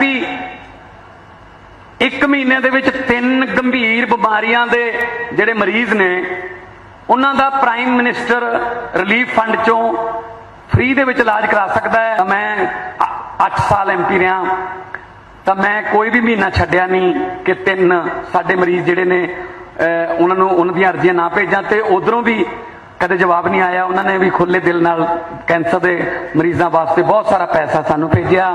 असी क्योंकि बॉर्डर स्टेट है सानू बहुत सारिया मुश्किल आउंदियां ने। हर रोज दुश्मन जिहड़ा है वो कोई ना कोई हरकत करता रहता है, कदे ड्रोन राही कदे किसी होर तरीके नाल, पर असी BSF नाल सेंटर नाल मिल के चल रहे हैं। असी पंजाब दी ਜਿਹੜੀ ਏਕਤਾ ਤੇ ਖੰਡਤਾ ਹੈ ਉਹ ਟੁੱਟਣ ਨਹੀਂ ਦੇਣੀ। ਸਾਨੂੰ ਇੱਥੇ ਦੁੱਖ ਨਾ ਕਹਿਣਾ ਪੈ ਰਿਹਾ ਕਿ ਤੁਸੀਂ ਵੀ 5 ਜਨਵਰੀ ਨੂੰ ਜਦੋਂ ਆਏ ਸੀ ਤਾਂ ਤੁਸੀਂ ਤੁਹਾਡਾ ਪ੍ਰੋਗਰਾਮ ਜਿਹੜਾ ਉਹ ਕੈਂਸਲ ਕਰਨਾ ਪਿਆ, ਜੋ ਕਿ ਬਹੁਤ ਹੀ ਦੁੱਖ ਦੀ ਗੱਲ ਸੀ। ਸੋ ਅੱਜ ਉਹੀ ਪੰਜਾਬ ਤੁਹਾਨੂੰ ਦੇਖ ਕੇ ਔਰ ਤੁਹਾਡੇ ਸਵਾਗਤ ਦੇ ਵਿੱਚ ਅੱਖਾਂ ਵਿਛਾ ਰਹੇ ਹਾਂ। ਸਰ ਅਸੀਂ ਤੁਸੀਂ ਸਾਡੇ ਦੇਸ਼ ਦੇ ਪ੍ਰਧਾਨ ਮੰਤਰੀ ਹੋ, ਅਸੀਂ ਸਾਡਾ ਫਰਜ਼ ਬਣਦਾ ਹੈ ਕਿ ਅਸੀਂ ਤੁਹਾਡਾ ਨਿੱਘਾ ਸਵਾਗਤ ਕਰੀਏ ਔਰ ਪੰਜਾਬੀ ਜੋ ਹੈ वो मेजबानी के लिए जाने जाते हैं। सर ਇਸ ਤੋਂ ਪਹਿਲਾਂ ਕੈਬਨਿਟ ਮੰਤਰੀ ਡਾਕਟਰ ਜਤਿੰਦਰ ਸਿੰਘ ਨੇ ਵੀ ਸੰਬੋਧਨ ਕੀਤਾ ਤੇ ਸਮਾਗਮ ਦੌਰਾਨ ਸਟੇਜ ਤੇ ਪੰਜਾਬ ਦੇ ਰਾਜਪਾਲ ਬਨਵਾਰੀ ਲਾਲ ਪੁਰੋਹਿਤ ਸਮੇਤ ਅਨੰਦਪੁਰ ਸਾਹਿਬ ਤੋਂ ਕਾਂਗਰਸ ਦੇ MP ਮਨੀਸ਼ ਤਿਵਾੜੀ ਵੀ ਹਾਜ਼ਰ ਸਨ ਅਤੇ ਇਸ ਕੌਮੀ ਪੱਧਰ ਦੇ ਸਮਾਗਮ ਦੇ ਵਿੱਚ ਕਾਂਗਰਸ ਦੇ ਹੋਰ ਕਿਸੇ ਲੀਡਰ ਨੂੰ ਕਾਂਗਰਸ ਦੇ ਪ੍ਰਧਾਨ ਨੂੰ ਸੱਦਾ ਨਹੀਂ ਦਿੱਤਾ ਗਿਆ ਸੀ। ਇਸ ਨੂੰ ਲੈ ਕੇ ਅਮਰਿੰਦਰ ਸਿੰਘ ਰਾਜਾ ਵੜਿੰਗ ਨੇ ਨਾਰਾਜ਼ਗੀ ਵੀ ਜਤਾਈ ਸੀ ਇੱਕ ਦਿਨ ਪਹਿਲਾਂ। ਤੇ ਜਿਹੜਾ ਕੈਂਸਰ ਹਸਪਤਾਲ ਦਾ ਉਦਘਾਟਨ ਹੋਇਆ ਹੈ ਬੁੱਧਵਾਰ ਨੂੰ, ਇਸ ਨੂੰ ਲੈ ਕੇ ਉਦਘਾਟਨ ਤੋਂ ਪਹਿਲਾਂ ਹੀ ਸਿਆਸਤ ਵੀ ਸ਼ੁਰੂ ਹੋ ਗਈ ਸੀ। ਕਾਂਗਰਸ ਤੇ ਅਕਾਲੀ ਦਲ ਆਪੋ ਆਪਣੇ ਤਰੀਕੇ ਦੇ ਨਾਲ ਕੈਂਸਰ ਹਸਪਤਾਲ ਦਾ ਕ੍ਰੈਡਿਟ ਲੈਣ ਦੇ ਵਿੱਚ ਜੁਟ ਗਏ ਸੀ। ਕੋਈ ਇਸ ਪ੍ਰੋਜੈਕਟ ਨੂੰ ਆਪਣੇ ਦਿਲ ਦੇ ਕਰੀਬ ਦੱਸ ਰਿਹਾ ਸੀ ਤਾਂ ਕੋਈ ਆਪਣੀ ਸਰਕਾਰ ਵੇਲੇ ਦੇ ਸੁਪਨਿਆਂ ਦਾ ਪ੍ਰੋਜੈਕਟ ਦੱਸਦੇ ਹੋਏ ਕ੍ਰੈਡਿਟ ਲੈਣ ਦੀ ਹੋੜ ਦੇ ਵਿੱਚ ਦਿਖਾਈ ਦਿੱਤਾ। ਪਰ ਕੈਂਸਰ ਦੇ ਨਾਲ ਸਭ ਤੋਂ ਵੱਧ ਪੀੜਤ ਸੂਬੇ ਦੇ ਵਿੱਚ ਕੈਂਸਰ ਹਸਪਤਾਲ ਦੀ ਉਸਾਰੀ ਵਿੱਚ 9 ਸਾਲ ਦਾ ਸਮਾਂ ਆਖਿਰਕਾਰ ਕਿਉਂ ਲੱਗ ਗਿਆ, ਇਸ ਦੀ ਜ਼ਿੰਮੇਵਾਰੀ ਲੈਣ ਨੂੰ ਕੋਈ ਤਿਆਰ ਨਹੀਂ, ਪਰ ਕ੍ਰੈਡਿਟ ਲੈਣ ਨੂੰ ਸਾਰੇ ਤਿਆਰ ਰਹਿੰਦੇ ਨੇ। ਕਾਂਗਰਸ ਦੇ MP ਰਵਨੀਤ ਸਿੰਘ ਬਿੱਟੂ ਨੇ ਦਾਅਵਾ ਕੀਤਾ ਹੈ ਕਿ ਪ੍ਰੋਜੈਕਟ ਮੇਰੇ ਦਿਲ ਦੇ ਕਾਫੀ ਨੇੜੇ ਸੀ। 2013 ਦੇ ਵਿੱਚ ਅਨੰਦਪੁਰ ਸਾਹਿਬ ਦੇ ਵਿੱਚ ਜਦੋਂ ਕਹਿੰਦੇ ਮੈਂ MP ਸੀ ਤਾਂ ਮੈਂ ਅਤੇ ਤਤਕਾਲੀ ਪ੍ਰਧਾਨ ਮੰਤਰੀ ਡਾਕਟਰ ਮਨਮੋਹਨ ਸਿੰਘ ਨੇ ਇਹਦਾ ਨੀਂਹ ਪੱਥਰ ਰੱਖਿਆ ਸੀ। ਕਹਿੰਦੇ ਅੱਜ ਇਸ ਦਾ ਉਦਘਾਟਨ ਨਰਿੰਦਰ ਮੋਦੀ ਦੇ ਵੱਲੋਂ ਕੀਤਾ ਜਾ ਰਿਹਾ ਹੈ। ਅਕਾਲੀ ਦਲ ਦੀ MP ਹਰਸਿਮਰਤ ਕੌਰ ਬਾਦਲ ਨੇ ਵੀ ਟਵੀਟ ਕਰਕੇ ਆਪਣੀ ਪਾਰਟੀ ਨੂੰ ਪੂਰਾ ਕ੍ਰੈਡਿਟ ਦਿੱਤਾ। ਤਸਵੀਰਾਂ ਵੀ ਉਸ ਵੇਲੇ ਦੀਆਂ ਸਾਂਝੀਆਂ ਕੀਤੀਆਂ। ਇਸੇ ਤਰ੍ਹਾਂ ਅਕਾਲੀ ਦਲ ਦੇ ਸੀਨੀਅਰ ਲੀਡਰ ਬਿਕਰਮ ਸਿੰਘ ਮਜੀਠੀਆ ਨੇ ਵੀ ਕੈਂਸਰ ਹਸਪਤਾਲ ਨੂੰ ਆਪਣੀ ਪਾਰਟੀ ਦੇ ਸੁਪਨਿਆਂ ਦਾ ਪ੍ਰੋਜੈਕਟ ਦੱਸਦੇ ਹੋਏ ਕ੍ਰੈਡਿਟ ਲੈਣ ਦੀ ਕੋਸ਼ਿਸ਼ ਕੀਤੀ। ਉਹਨਾਂ ਕਿਹਾ ਕਿ ਪੰਜਾਬੀਆਂ ਨੂੰ ਸੁਪਨਾ ਪੂਰਾ ਹੋਣ ਤੇ ਵਧਾਈ। 30 ਦਸੰਬਰ 2013 ਦੇ ਵਿੱਚ homie Bhabha cancer research centre ਦੇ ਰੂਪ ਵਿੱਚ ਉਸ ਵੇਲੇ ਦੀ ਪੰਜਾਬ ਦੀ ਸ਼੍ਰੋਮਣੀ ਅਕਾਲੀ ਦਲ ਤੇ BJP ਦੀ ਸਰਕਾਰ ਨੇ ਕਹਿੰਦੇ ਨੀਂਹ ਪੱਥਰ ਰੱਖਿਆ ਸੀ। ਹਾਲਾਂਕਿ ਚੰਗੀ ਗੱਲ ਹੈ ਕਿ ਮਜੀਠੀਆ ਨੇ ਡਾਕਟਰ ਮਨਮੋਹਨ ਸਿੰਘ ਦਾ ਨਾਮ ਵੀ ਲਿਆ ਹੈ, ਉਹਨਾਂ ਨੂੰ ਵੀ ਕੈਂਸਰ ਹਸਪਤਾਲ ਦਾ ਕ੍ਰੈਡਿਟ ਉਹਨਾਂ ਨੇ ਦਿੱਤਾ ਹੈ, ਪਰ ਉਹਨਾਂ ਨੇ ਵੀ ਇਹ ਨਹੀਂ ਦੱਸਿਆ ਕਿ ਆਖਿਰਕਾਰ ਪ੍ਰੋਜੈਕਟ ਦੇ ਵਿੱਚ ਦੇਰੀ ਹੋਣ ਦੇ ਲਈ ਉਹਨਾਂ ਨੇ ਕਿੰਨੀ ਵਾਰੀ ਆਵਾਜ਼ ਚੁੱਕੀ ਅੱਜ ਤੱਕ।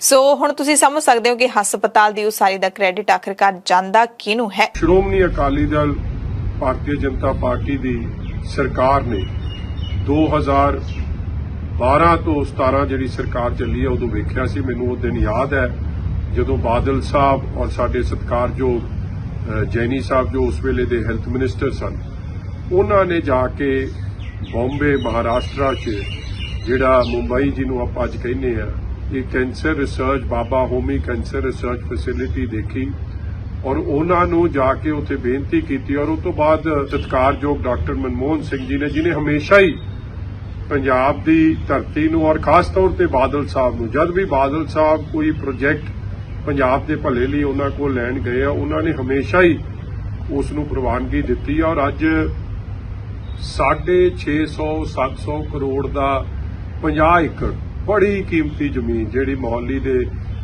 ਜਿਹਨੂੰ ਨਿਊ ਚੰਡੀਗੜ੍ਹ ਵੀ ਕਹਿ ਦਿੰਦੇ ਆ, ਮੋਹਾਲੀ ਦਾ ਇਲਾਕਾ ਉਸ ਤੇ ਅੱਜ ਉਹਦੀ ਫੈਸਿਲਿਟੀ ਦੀ ਇਨੋਗ੍ਰੇਸ਼ਨ ਹੈ, ਜਿਸ 'ਚ ਲੱਖਾਂ ਕਰੋੜਾਂ ਸਸਤਾ ਇਲਾਜ, ਟਿਕਾਊ ਇਲਾਜ, ਵਧੀਆ ਇਲਾਜ ਏਮਸ ਤੇ PGI ਦੀ ਦਰਜ ਤੇ ਇੱਥੇ ਕੈਂਸਰ ਦਾ ਹੋਊਗਾ। ਔਰ ਮੈਨੂੰ ਯਾਦ ਹੈ ਇਹ ਪ੍ਰੋਜੈਕਟ ਬਾਦਲ ਸਾਹਿਬ ਦੇ ਦਿਲ ਦੇ ਬਹੁਤ ਨਜ਼ਦੀਕੀ ਸੀ, ਕਿਉਂਕਿ ਉਹ ਆਪ ਵੀ ਕੈਂਸਰ ਪੀੜਤ ਰਹੇ ਆ। ਸਤਿਕਾਰਯੋਗ ਸਾਡੇ ਬੀਬੀ ਸੁਰਿੰਦਰ ਕੌਰ ਬਾਦਲ ਜੀ ਵੀ ਇਸ ਬਿਮਾਰੀ ਦੇ ਸ਼ਿਕਾਰ ਹੋਏ। ਲੱਖਾਂ ਲੋਕ, ਕਰੋੜਾਂ ਲੋਕ ਹੋਰ ਵੀ ਇਸ ਬਿਮਾਰੀ ਦੇ ਸ਼ਿਕਾਰ ਹੋਏ ਜਿਹੜੇ ਨਹੀਂ ਇਲਾਜ ਕਰਾ ਸਕੇ। ਔਰ ਇਹੀ ਕਾਰਨ ਹੈ ਕਿ ਸਸਤਾ ਵਧੀਆ ਇਲਾਜ ਵਾਸਤੇ ਅੱਜ ਉਹ ਇਤਿਹਾਸਿਕ ਪਲ ਜਿਹਦਾ ਨੀਂਹ ਪੱਥਰ, ਜਿਹਦੀ ਇਨੌਗ੍ਰੇਸ਼ਨ ਡਾਕਟਰ ਮਨਮੋਹਨ ਸਿੰਘ ਜੀ ਨੇ, ਸਰਦਾਰ ਪ੍ਰਕਾਸ਼ ਸਿੰਘ ਜੀ ਬਾਦਲ ਸਾਹਿਬ ਨੇ, ਜੈਨੀ ਸਾਹਿਬ ਨੇ, ਸ਼੍ਰੋਮਣੀ ਅਕਾਲੀ ਦਲ ਭਾਜਪਾ ਦੀ ਸਰਕਾਰ ਨੇ 30 ਦਸੰਬਰ 2013 ਨੂੰ ਇੱਥੇ ਕੀਤਾ ਸੀ। ਅੱਜ ਉਹਦੀ ਇਨੌਗ੍ਰੇਸ਼ਨ ਹੈ, ਸੋ ਪੰਜਾਬੀਆਂ ਨੂੰ ਵਧਾਈ। ਸੋ ਹਸਪਤਾਲ ਦੀਆਂ ਵਿਸ਼ੇਸ਼ਤਾਵਾਂ ਕੀ ਨੇ ਉਹ ਵੀ ਤੁਹਾਨੂੰ ਦੱਸ ਜਾਂਦੇ ਹਾਂ ਕਿ ਹਸਪਤਾਲ ਦੇ ਉੱਤੇ 615 ਕਰੋੜ ਰੁਪਏ ਦਾ ਖਰਚਾ ਆਇਆ। 9 ਸਾਲਾਂ ਦੇ ਵਿੱਚ ਹਸਪਤਾਲ ਤਿਆਰ ਹੋਇਆ ਹੈ। 2013 ਦੇ ਵਿੱਚ ਨੀਂਹ ਪੱਥਰ ਰੱਖਿਆ ਗਿਆ ਸੀ ਤੇ 51 ਏਕੜ ਦੇ ਵਿੱਚ ਬਣੇ ਇਸ ਹਸਪਤਾਲ ਨੂੰ 4 ਸਾਲਾਂ ਦੇ ਵਿੱਚ 450 ਲਾਗਤ ਦੇ ਨਾਲ ਤਿਆਰ ਕਰਨ ਦਾ ਟੀਚਾ ਸੀ, ਪਰ ਇਸ ਨੂੰ ਪੂਰਾ ਕਰਨ ਦੇ ਵਿੱਚ 9 ਸਾਲ ਲੱਗੇ। ਲਾਗਤ ਵੀ 100 ਕਰੋੜ ਰੁਪਏ ਤੋਂ ਜ਼ਿਆਦਾ ਉੱਤੇ ਚਲੀ, 100 ਕਰੋੜ ਦੇ ਵਾਧੇ ਤੋਂ ਜ਼ਿਆਦਾ ਵੱਧ ਗਈ। ਹਸਪਤਾਲ ਦੇ ਸ਼ੁਰੂ ਹੋਣ ਦੇ ਨਾਲ ਪੰਜਾਬ, ਹਰਿਆਣਾ, ਹਿਮਾਚਲ ਪ੍ਰਦੇਸ਼ ਦੇ ਆਲੇ ਦੁਆਲੇ ਦੇ ਲੋਕਾਂ ਨੂੰ ਵੱਡਾ ਲਾਭ ਮਿਲਣ ਦੀ ਪੂਰੀ ਉਮੀਦ ਹੈ। ਇਸ ਹਸਪਤਾਲ ਦੇ ਵਿੱਚ ਕੈਂਸਰ ਦਾ ਇਲਾਜ ਅਤ ਆਧੁਨਿਕ ਤਕਨੀਕਾਂ ਦੇ ਨਾਲ ਕੀਤਾ ਜਾਊਗਾ। ਇਹਦੇ ਵਿੱਚ ਸਰਜਰੀ, ਰੇਡੀਓਥੈਰੇਪੀ ਤੇ ਕੀਮੋਥੈਰੇਪੀ ਸ਼ਾਮਿਲ ਹੋਣਗੀਆਂ, ਯਾਨੀ ਕਿ ਇਹ ਸਹੂਲਤਾਂ ਵੀ ਲੋਕਾਂ ਨੂੰ ਇੱਥੇ ਮਰੀਜ਼ਾਂ ਨੂੰ ਦਿੱਤੀਆਂ ਜਾਣਗੀਆਂ। ਤੇ ਹਸਪਤਾਲ ਦੇ ਵਿੱਚ OPD ਸਰਵਿਸ ਹੈ ਜਿਹੜੀ ਉਹ ਉਦਘਾਟਨ ਹੋਣ ਤੋਂ ਪਹਿਲਾਂ ਹੀ ਸ਼ੁਰੂ ਹੋ ਚੁੱਕੀ ਸੀ। ਪੰਜਾਬ ਪਹੁੰਚਣ ਤੋਂ ਪਹਿਲਾਂ ਨਰਿੰਦਰ ਮੋਦੀ ਫਰੀਦਾਬਾਦ ਵੀ ਪਹੁੰਚੇ। ਉੱਥੇ ਵੀ ਉਹਨਾਂ ਨੇ ਇੱਕ ਹਸਪਤਾਲ ਦਾ ਉਦਘਾਟਨ ਕੀਤਾ ਜਿਸ ਦਾ ਨਾਮ ਅਮਰਤਾ ਹਸਪਤਾਲ ਹੈ। 6000 ਕਰੋੜ ਰੁਪਏ ਦੀ ਅੰਦਾਜ਼ਨ ਲਾਗਤ ਦੇ ਨਾਲ 133 ਏਕੜ ਵਿੱਚ ਫੈਲਿਆ 2600 ਬਿਸਤਰਿਆਂ ਵਾਲਾ ਇਹ ਹਸਪਤਾਲ ਹੈ, ਜਿਸ ਦਾ ਉਦਘਾਟਨ ਪ੍ਰਧਾਨ ਮੰਤਰੀ ਨੇ ਕੀਤਾ। ਹਸਪਤਾਲ ਦਾ ਪ੍ਰਬੰਧ ਹੈ ਜਿਹੜਾ ਉਹ ਮਾਤਾ ਅਮਰਤਾਨੰਦਮਈ ਮੱਠ ਦੇ ਵੱਲੋਂ ਕੀਤਾ ਜਾਊਗਾ। ਇਸ ਮੌਕੇ ਪ੍ਰਧਾਨ ਮੰਤਰੀ ਨੇ ਮਾਤਾ ਅਮਰਤਾਨੰਦਮਈ ਤੋਂ ਆਸ਼ੀਰਵਾਦ ਵੀ ਲਿਆ। ਬੁੱਧਵਾਰ ਨੂੰ ਸੰਗਰੂਰ ਤੋਂ ਬੇਅਦਬੀ ਦੀ ਵੱਡੀ ਜਿਹੜੀ ਖਬਰ ਹੈ ਉਹ ਸਾਹਮਣੇ ਆਈ ਹੈ। ਗੁਰਦੁਆਰਾ ਮਸਤੂਆਣਾ ਸਾਹਿਬ ਵਿਖੇ ਬੇਅਦਬੀ ਦੀ ਘਿਨਾਉਣੀ ਹਰਕਤ ਨੂੰ ਅੰਜਾਮ ਦਿੱਤਾ ਗਿਆ ਤੇ ਬੇਅਦਬੀ ਕਰਨ ਵਾਲੇ ਸ਼ਖਸ ਨੇ ਸੱਚਖੰਡ ਸ੍ਰੀ ਹਰਮੰਦਰ ਸਾਹਿਬ ਅੰਮ੍ਰਿਤਸਰ ਦੀ ਤਰਜ਼ ਤੇ ਹੀ ਬੇਅਦਬੀ ਕਰਨ ਦੀ ਕੋਸ਼ਿਸ਼ ਕੀਤੀ। ਜੰਗਲਾ ਤੋੜ ਕੇ ਬੇਅਦਬੀ ਕਰਨ ਲਈ ਅੱਗੇ ਨੂੰ ਵਧਿਆ ਤਾਂ ਉਹਨੂੰ ਫੜ ਲਿਆ ਗਿਆ। ਸ਼ੱਕੀ ਵਿਅਕਤੀ ਦੀ ਜਾਂਚ ਸ਼ੁਰੂ ਕਰ ਦਿੱਤੀ ਗਈ ਹੈ, ਪਰ ਲੱਗਦਾ ਹੈ ਕਿ ਜਾਂਚ ਕਦੇ ਵੀ ਪੂਰੀ ਨਹੀਂ ਹੋਵੇਗੀ ਕਿ ਆਖਿਰਕਾਰ ਇਹ ਬੰਦਾ ਕੌਣ ਹੈ ਜੋ ਬੇਅਦਬੀ ਦੀ ਘਟਨਾ ਨੂੰ ਜਿਸਨੇ ਅੰਜਾਮ ਦਿੱਤਾ, ਜਾਂ ਫਿਰ ਉਸਦੇ ਪਿੱਛੇ ਦਾ ਦੋਸ਼ੀ ਕੌਣ ਹੈ। ਕਦੇ ਨਹੀਂ ਪਤਾ ਲੱਗ ਪਾਏਗਾ, ਕਿਉਂਕਿ 7 ਸਾਲਾਂ ਦੇ ਵਿੱਚ ਹਾਲੇ ਤੱਕ ਕਿਸੇ ਵੀ ਕੇਸ ਦੇ ਵਿੱਚ ਇਨਸਾਫ ਨਹੀਂ ਹੋਇਆ ਹੈ। ਹਾਲਾਂਕਿ ਪੁਲਿਸ ਨੂੰ ਇਹਨਾਂ ਸਾਰੇ ਸਵਾਲਾਂ ਦੀ ਕਿ ਬੇਅਦਬੀ ਕਰਨ ਦੀ ਕੋਸ਼ਿਸ਼ ਵਾਲਾ ਸ਼ਖਸ ਕੌਣ ਸੀ, ਕਿਹਨੇ ਇਹਨੂੰ ਭੇਜਿਆ ਸੀ, ਬੇਅਦਬੀ ਦੇ ਪਿੱਛੇ ਕੀ ਮਕਸਦ ਸੀ, ਇਹਨਾਂ ਸਾਰੇ ਸਵਾਲਾਂ ਦੀ ਜਾਂਚ ਕਰਨ ਦੀ ਲੋੜ ਹੈ। SGPC ਪ੍ਰਧਾਨ ਐਡਵੋਕੇਟ ਹਰਜਿੰਦਰ ਸਿੰਘ ਧਾਮੀ ਵੀ ਹਰ ਵਾਰੀ ਜਦੋਂ ਵੀ ਬੇਅਦਬੀ ਦੀ ਘਟਨਾ ਸਾਹਮਣੇ ਆਉਂਦੀ ਹੈ ਤਾਂ ਉਹ ਸਰਕਾਰ ਨੂੰ ਤਿੱਖੇ ਸ਼ਬਦਾਂ ਦੇ ਵਿੱਚ ਕਹਿੰਦੇ ਨੇ ਕਿ ਬੇਅਦਬੀ ਦੇ ਅਸਲ ਜਿਹੜੇ ਦੋਸ਼ੀ ਨੇ ਉਹਨਾਂ ਨੂੰ ਸਲਾਖਾਂ ਦੇ ਪਿੱਛੇ ਡੱਕਿਆ ਜਾਵੇ, ਉਹਨਾਂ ਦੇ ਚਿਹਰੇ ਸਾਹਮਣੇ ਲਿਆਂਦੇ ਜਾਣ। ਪਰ ਹਾਲੇ ਤੱਕ ਕੋਈ ਮਿਸਾਲੀ ਜਿਹੜਾ ਮਾਮਲਾ ਹੈ ਉਹ ਸਾਹਮਣੇ ਨਹੀਂ ਆਇਆ ਹੈ। ਹਰਿਆਣਾ ਦੀ BJP ਲੀਡਰ ਸੋਨਾਲੀ ਫੋਗਾਟ ਦੀ ਮੌਤ ਤੋਂ ਦੂਸਰੇ ਦਿਨ ਉਸਦੇ ਨਿੱਜੀ PA ਸੁਧੀਰ ਸਾਂਗਵਾਨ ਨੂੰ ਗੋਆ ਪੁਲਿਸ ਨੇ ਹਿਰਾਸਤ ਵਿੱਚ ਲੈ ਲਿਆ। ਸੋਨਾਲੀ ਫੋਗਾਟ ਦਾ ਕੰਪਿਊਟਰ ਤੇ ਲੈਪਟਾਪ ਵੀ ਗਾਇਬ ਨੇ। ਸੋਨਾਲੀ ਦੇ ਪਰਿਵਾਰ ਨੇ ਸੋਨਾਲੀ ਫੋਗਾਟ ਦੀ ਮੌਤ ਨੂੰ ਲੈ ਕੇ ਸ਼ੱਕ ਜਤਾਇਆ ਸੀ। ਦਰਅਸਲ ਸੋਨਾਲੀ ਫੋਗਾਟ ਦਾ ਪੂਰਾ ਪਰਿਵਾਰ ਹੈ ਜਿਹੜਾ ਉਹ ਮੰਗਲਵਾਰ ਰਾਤ ਤੱਕ ਹੀ ਗੋਆ ਪਹੁੰਚ ਗਿਆ ਸੀ ਤੇ ਪੁਲਿਸ ਦੇ ਕੋਲ ਸ਼ਿਕਾਇਤ ਇਹਨਾਂ ਨੇ ਗੋਆ ਪੁਲਿਸ ਦੇ ਕੋਲ ਦਰਜ ਕਰਵਾਈ, ਜਿਸ ਦੇ ਵਿੱਚ ਦਾਅਵਾ ਕੀਤਾ ਗਿਆ ਕਿ ਫੋਗਾਟ ਦਾ ਕਤਲ ਉਸਦੇ 2 ਸਾਥੀਆਂ ਨੇ ਕੀਤਾ ਹੈ। ਫੋਗਾਟ ਦੇ ਭਰਾ ਰਿੰਕੂ ਢਾਕਾ ਨੇ ਦੋਸ਼ ਲਾਇਆ ਕਿ ਮੌਤ ਤੋਂ ਕੁਝ ਸਮਾਂ ਪਹਿਲਾਂ ਫੋਗਾਟ ਨੇ ਆਪਣੀ ਮਾਂ, ਭੈਣ ਤੇ ਹੋਰ ਰਿਸ਼ਤੇਦਾਰਾਂ ਨਾਲ ਗੱਲ ਵੀ ਕੀਤੀ ਸੀ। ਉਹ ਕਾਫੀ ਪਰੇਸ਼ਾਨ ਵੀ ਲੱਗ ਰਹੀ ਸੀ ਤੇ ਆਪਣੇ 2 ਸਾਥੀਆਂ ਦੇ ਖਿਲਾਫ ਸੀ। ਉਹਨਾਂ ਨੇ ਦਾਅਵਾ ਕੀਤਾ ਕਿ ਉਸਦੀ ਮੌਤ ਤੋਂ ਬਾਅਦ ਹਰਿਆਣਾ ਦੇ ਵਿੱਚ ਉਹਦੇ ਫਾਰਮ ਹਾਊਸ ਤੋਂ CCTV ਕੈਮਰੇ, ਲੈਪਟਾਪ ਤੇ ਹੋਰ ਜ਼ਰੂਰੀ ਚੀਜ਼ਾਂ ਵੀ ਗਾਇਬ ਹੋ ਗਈਆਂ ਨੇ ਤੇ ਪਰਿਵਾਰ ਦੀ ਸ਼ਿਕਾਇਤ ਤੋਂ ਬਾਅਦ ਇਹ ਖਬਰ ਮਿਲੀ ਕਿ ਗੋਆ ਪੁਲਿਸ ਨੇ ਹਾਲ ਦੀ ਘੜੀ ਉਸ ਨੂੰ ਹਿਰਾਸਤ ਦੇ ਵਿੱਚ ਲੈ ਲਿਆ। ਇਸੇ ਦਰਮਿਆਨ ਬੁੱਧਵਾਰ ਨੂੰ ਸੋਨਾਲੀ ਫੋਗਾਟ ਦਾ ਪੋਸਟਮਾਰਟਮ ਵੀ ਕੀਤਾ ਗਿਆ। ਪੋਸਟਮਾਰਟਮ ਰਿਪੋਰਟ ਤੋਂ ਬਾਅਦ ਅਸਲੀ ਕਾਰਨ ਸਾਹਮਣੇ ਆਉਣਗੇ ਕਿ ਸੋਨਾਲੀ ਦੀ ਮੌਤ ਆਖਿਰਕਾਰ ਇੱਕਦਮ ਕਿਵੇਂ ਹੋ ਗਈ। ਕਿਸਾਨ ਅੰਦੋਲਨ ਦੌਰਾਨ ਲਖੀਮਪੁਰ ਖੀਰੀ ਘਟਨਾ ਦੀ ਜਾਂਚ ਦੇ ਲਈ ਪੰਜਾਬ, UP, ਹਰਿਆਣਾ ਤੇ ਤਾਮਿਲਨਾਡੂ ਦੀਆਂ ਮਨੁੱਖੀ ਅਧਿਕਾਰ ਜਥੇਬੰਦੀਆਂ ਦੇ ਵੱਲੋਂ 24 ਸਫ਼ਿਆਂ ਦੀ ਤਿਆਰ ਤੱਥ ਖੋਜ ਰਿਪੋਰਟ ਦੇ ਵਿੱਚ UP ਪੁਲਿਸ ਦੀ ਭੂਮਿਕਾ ਤੇ ਉਂਗਲ ਧਰੀ ਗਈ ਹੈ। ਰਿਪੋਰਟ ਦੇ ਵਿੱਚ ਧਾਰਾ 144 ਦੀ ਢੁਕਵੀਂ ਵਰਤੋਂ ਤੇ ਵੀ ਸਵਾਲ ਖੜਾ ਕੀਤਾ ਗਿਆ ਹੈ। ਕੇਂਦਰੀ ਮੰਤਰੀ ਅਜੇ ਕੁਮਾਰ ਮਿਸ਼ਰਾ ਦੇ ਪਿਛੋਕੜ ਤੇ ਤਤਕਾਲੀ ਹਾਲਾਤ ਵੀ ਬਿਆਨੇ ਗਏ ਨੇ। ਨਿਰਪੱਖ ਜਾਂਚ ਦੇ ਲਈ ਕੇਂਦਰੀ ਮੰਤਰੀ ਦੇ ਵਜ਼ਾਰਤ ਚੋਂ ਬਾਹਰ ਕੀਤੇ ਜਾਣ ਦੀ ਗੱਲ ਵੀ ਕੀਤੀ ਗਈ ਹੈ। ਸਿਫਾਰਿਸ਼ ਕੀਤੀ ਗਈ ਹੈ ਕਿ ਉਸ ਨੂੰ ਵਜ਼ਾਰਤ ਦੇ ਵਿੱਚੋਂ ਬਾਹਰ ਕਰ ਦੇਣਾ ਚਾਹੀਦਾ ਹੈ। ਲਖੀਮਪੁਰ ਖੀਰੀ ਦੇ ਸਿੱਖ ਕਿਸਾਨਾਂ ਨੂੰ ਸਥਾਨਕ ਚੁਣੌਤੀਆਂ ਤੇ ਸਿਆਸੀ ਧਿਰਾਂ ਦੇ ਵੱਲੋਂ ਬਾਰੀ ਬਨਾਮ ਪ੍ਰਾਂਤਕ ਦਾ ਮੁੱਦਾ ਬਣਾਉਣ ਬਾਰੇ ਵੀ ਗੰਭੀਰ ਟਿੱਪਣੀਆਂ ਕੀਤੀਆਂ ਗਈਆਂ ਨੇ। 24 ਅਗਸਤ ਨੂੰ ਸਿੱਧੂ ਮੂਸੇਵਾਲਾ ਦੇ ਕਤਲकांड ਨੂੰ ਪੂਰੇ 86 ਦਿਨ ਬੀਤ ਗਏ। 86ਵੇਂ ਦਿਨ ਦੀਆਂ ਅਪਡੇਟਸ ਤੁਹਾਨੂੰ ਦੱਸ ਦਿੰਨੇ ਆ। ਪੰਜਾਬ ਦੇ ਵਿੱਚ ਗੈਂਗਵਾਰ ਦਾ ਖਤਰਾ ਜਿਹੜਾ ਉਹ ਪੁਲਿਸ ਨੂੰ ਦਿਖਾਈ ਦੇ ਰਿਹਾ ਹੈ। ਕੇਂਦਰੀ ਗ੍ਰਹਿ ਮੰਤਰਾਲੇ ਨੇ ਪੰਜਾਬ ਪੁਲਿਸ ਨੂੰ ਚੌਕਸ ਕੀਤਾ ਹੈ, ਅਲਰਟ ਜਾਰੀ ਕੀਤਾ ਹੈ, ਜਿਸ ਤੋਂ ਬਾਅਦ ਪੰਜਾਬ ਪੁਲਿਸ ਮੁਸਤੈਦ ਹੋ ਗਈ ਹੈ ਕਿਉਂਕਿ ਇਸ ਵਕਤ ਬੰਬੀਹਾ ਗੈਂਗ ਤੇ ਲਾਰੈਂਸ ਬਿਸ਼ਨੋਈ ਗੈਂਗ ਦੀ ਦੁਸ਼ਮਣੀ ਸਭ ਤੋਂ ਵੱਡੀ ਸਿਰਦਰਦੀ ਬਣ ਸਕਦੀ ਹੈ। ਪੰਜਾਬ ਪੁਲਿਸ ਦੇ ਲਈ ਇਹ ਜਿਹੜਾ ਦਾਅਵਾ ਕੀਤਾ ਹੈ ਕੇਂਦਰੀ ਗ੍ਰਹਿ ਮੰਤਰਾਲੇ ਨੇ, ਇਹਦੇ ਲਈ ਖਾਸ ਤੌਰ ਤੇ ਨੋਟੀਫਿਕੇਸ਼ਨ ਵੀ ਜਾਰੀ ਕੀਤਾ ਗਿਆ ਹੈ। ਬੰਬੀਹਾ ਗੈਂਗ ਨੇ ਤਾਜ਼ਾ ਪੰਜਾਬੀ ਗਾਇਕ ਸਿੱਧੂ ਮੂਸੇਵਾਲੇ ਦੇ ਕਤਲ ਦਾ ਬਦਲਾ ਲੈਣ ਦਾ ਐਲਾਨ ਕੀਤਾ ਹੈ, ਜਿਸ ਤੋਂ ਬਾਅਦ ਕੇਂਦਰੀ ਗ੍ਰਹਿ ਮੰਤਰਾਲੇ ਨੇ ਪੰਜਾਬ ਪੁਲਿਸ ਨੂੰ ਚਿੱਠੀ ਲਿਖੀ, ਕਿਹਾ ਕਿ ਗੈਂਗਸਟਰ ਲਾਰੈਂਸ ਬਿਸ਼ਨੋਈ ਤੇ ਜੱਗੂ ਭਗਵਾਨਪੁਰੀਆ ਤੇ ਪੇਸ਼ੀ ਦਰਮਿਆਨ ਹਮਲਾ ਹੋ ਸਕਦਾ ਹੈ। ਯਾਨੀ ਕਿ ਕੇਂਦਰੀ ਗ੍ਰਹਿ ਮੰਤਰਾਲੇ ਨੇ ਕਿਹਾ ਕਿ ਜਦੋਂ ਇਹਨਾਂ ਨੂੰ ਪੇਸ਼ ਕੀਤਾ ਜਾਣਾ ਹੈ ਉਦੋਂ ਇਹਨਾਂ ਨੂੰ ਬਹੁਤ ਜ਼ਿਆਦਾ ਸੁਰੱਖਿਆ ਦਿੱਤੀ ਜਾਵੇ ਤੇ ਇਹ ਜਿਹੜੀ ਸੁਰੱਖਿਆ ਦਿੱਤੀ ਜਾਂਦੀ ਹੈ ਇਹ ਸਿੱਧੂ ਮੂਸੇਵਾਲੇ ਦੇ ਮਾਪਿਆਂ ਨੂੰ ਬੜਾ ਪਰੇਸ਼ਾਨ ਕਰਦੀ ਹੈ। ਉਹਨਾਂ ਨੂੰ ਵਾਰੀ-ਵਾਰੀ ਆਪਣਾ ਪੁੱਤ ਚੇਤੇ ਆਉਂਦਾ ਹੈ, ਜਿਸ ਦੀ ਸੁਰੱਖਿਆ ਇੱਕ ਦਿਨ ਪਹਿਲਾਂ ਹੀ ਘਟਾਈ ਗਈ ਸੀ ਤੇ ਉਸ ਤੋਂ ਦੂਸਰੇ ਦਿਨ ਹੀ ਉਸ ਦਾ ਕਤਲ ਕਰ ਦਿੱਤਾ ਗਿਆ ਸੀ। ਇਸ ਦਰਮਿਆਨ ਪੰਜਾਬੀ ਗਾਇਕ ਮਨਕੀਰਤ ਔਲਖ ਨੂੰ ਵੀ ਧਮਕੀ ਦੁਬਾਰਾ ਫੇਰ ਤੋਂ ਮਿਲੀ ਹੈ। ਇੱਕ ਵਾਰ ਫੇਰ ਤੋਂ ਨਿਸ਼ਾਨੇ ਤੇ ਇਹ ਗਾਇਕ ਆਗੇ ਲੱਗਦੇ ਨੇ। ਔਲਖ ਨੂੰ ਮਿਲੀ ਧਮਕੀ ਦੇ ਵਿੱਚ ਦਿਨਾਂ ਦੀ ਗਿਣਤੀ ਕਰਨ ਨੂੰ ਕਹਿ ਦਿੱਤਾ ਗਿਆ ਹੈ। ਸਿੱਧੀ ਚੇਤਾਵਨੀ ਦਿੱਤੀ ਗਈ ਹੈ ਕਿ ਗਾਇਕ ਦਾ ਸਾਥ ਦੇਣ ਵਾਲਿਆਂ ਨੂੰ ਵੀ ਨਹੀਂ ਬਖਸ਼ਾਂਗੇ।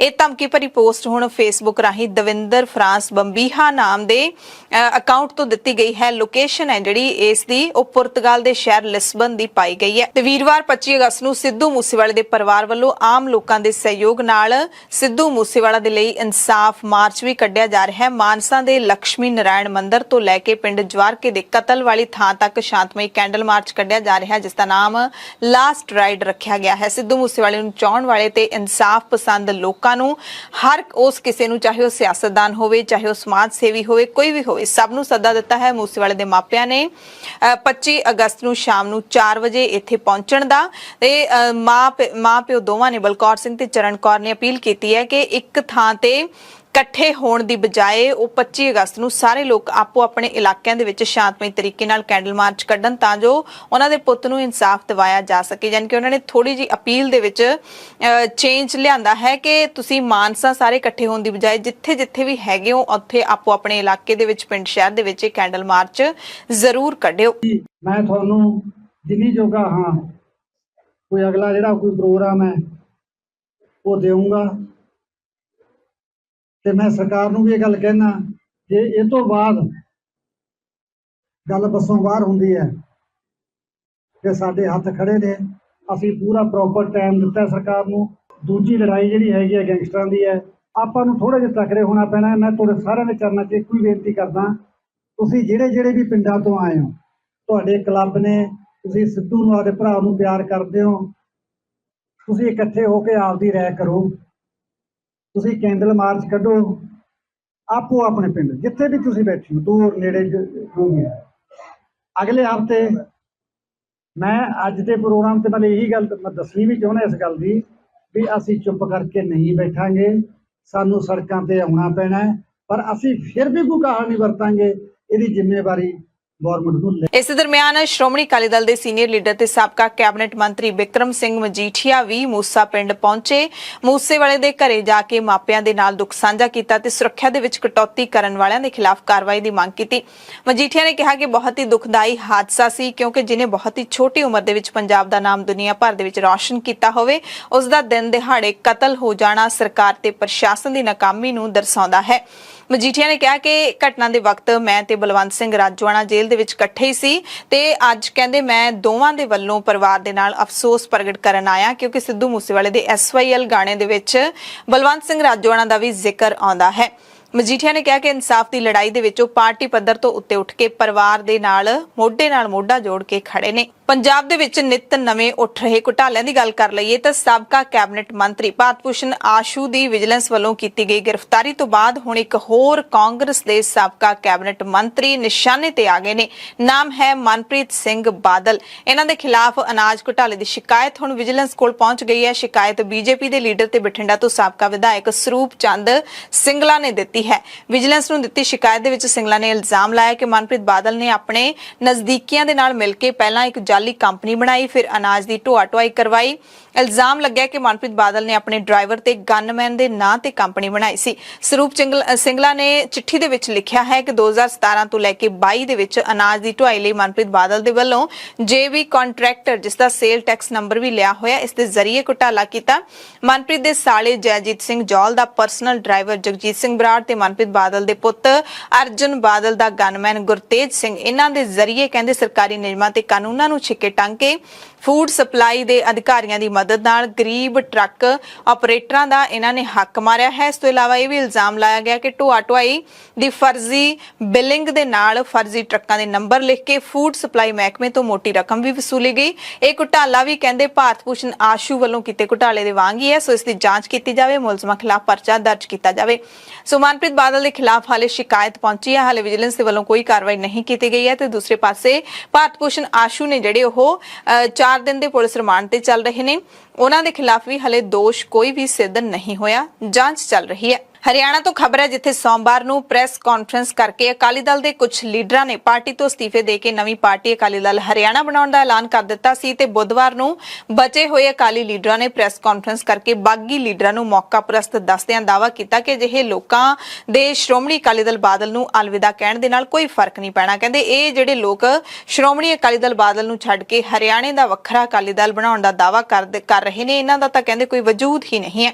ਸੰਗਤ ਵੀ ਪੂਰੀ ਤਰ੍ਹਾਂ ਦੇ ਨਾਲ ਇਹਨਾਂ ਨੂੰ ਨਕਾਰ ਚੁੱਕੀ ਹੈ ਤੇ ਇਹ ਦਾਅਵਾ ਜਿਹੜਾ ਸ਼੍ਰੋਮਣੀ ਅਕਾਲੀ ਦਲ ਹਰਿਆਣਾ ਤੋਂ ਕਰਨਾਲ ਦੇ ਜ਼ਿਲ੍ਹਾ ਪ੍ਰਧਾਨ ਬਲਕਾਰ ਸਿੰਘ, ਅਸੰਧ ਸੁਖਵੰਤ ਸਿੰਘ, ਹਰਦੀਪ ਸਿੰਘ ਲਾਗਰ ਤੇ ਸੁਰਿੰਦਰ ਸਿੰਘ ਰਾਮਗੜੀਆ ਨੇ ਕੀਤਾ।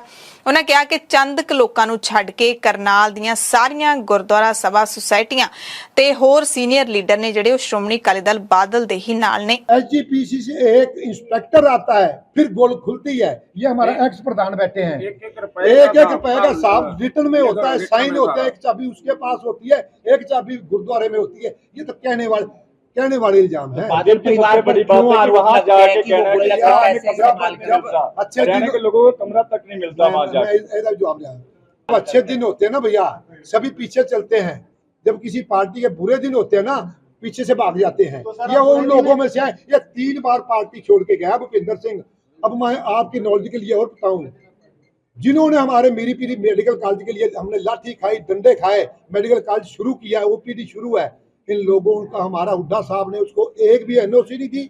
ये है कि कल कुछ एक लोग जो अलग संगठन बनाने के लिए उन्होंने यहाँ प्रेस कॉन्फ्रेंस की थी और उन्होंने एक बहुत बड़ा हवा बढ़ा दिया कि श्रोमणी अकाली दल हरियाणा इकाई को बहुत बड़ा झटका लगा और सारे मेंबर टूट गए।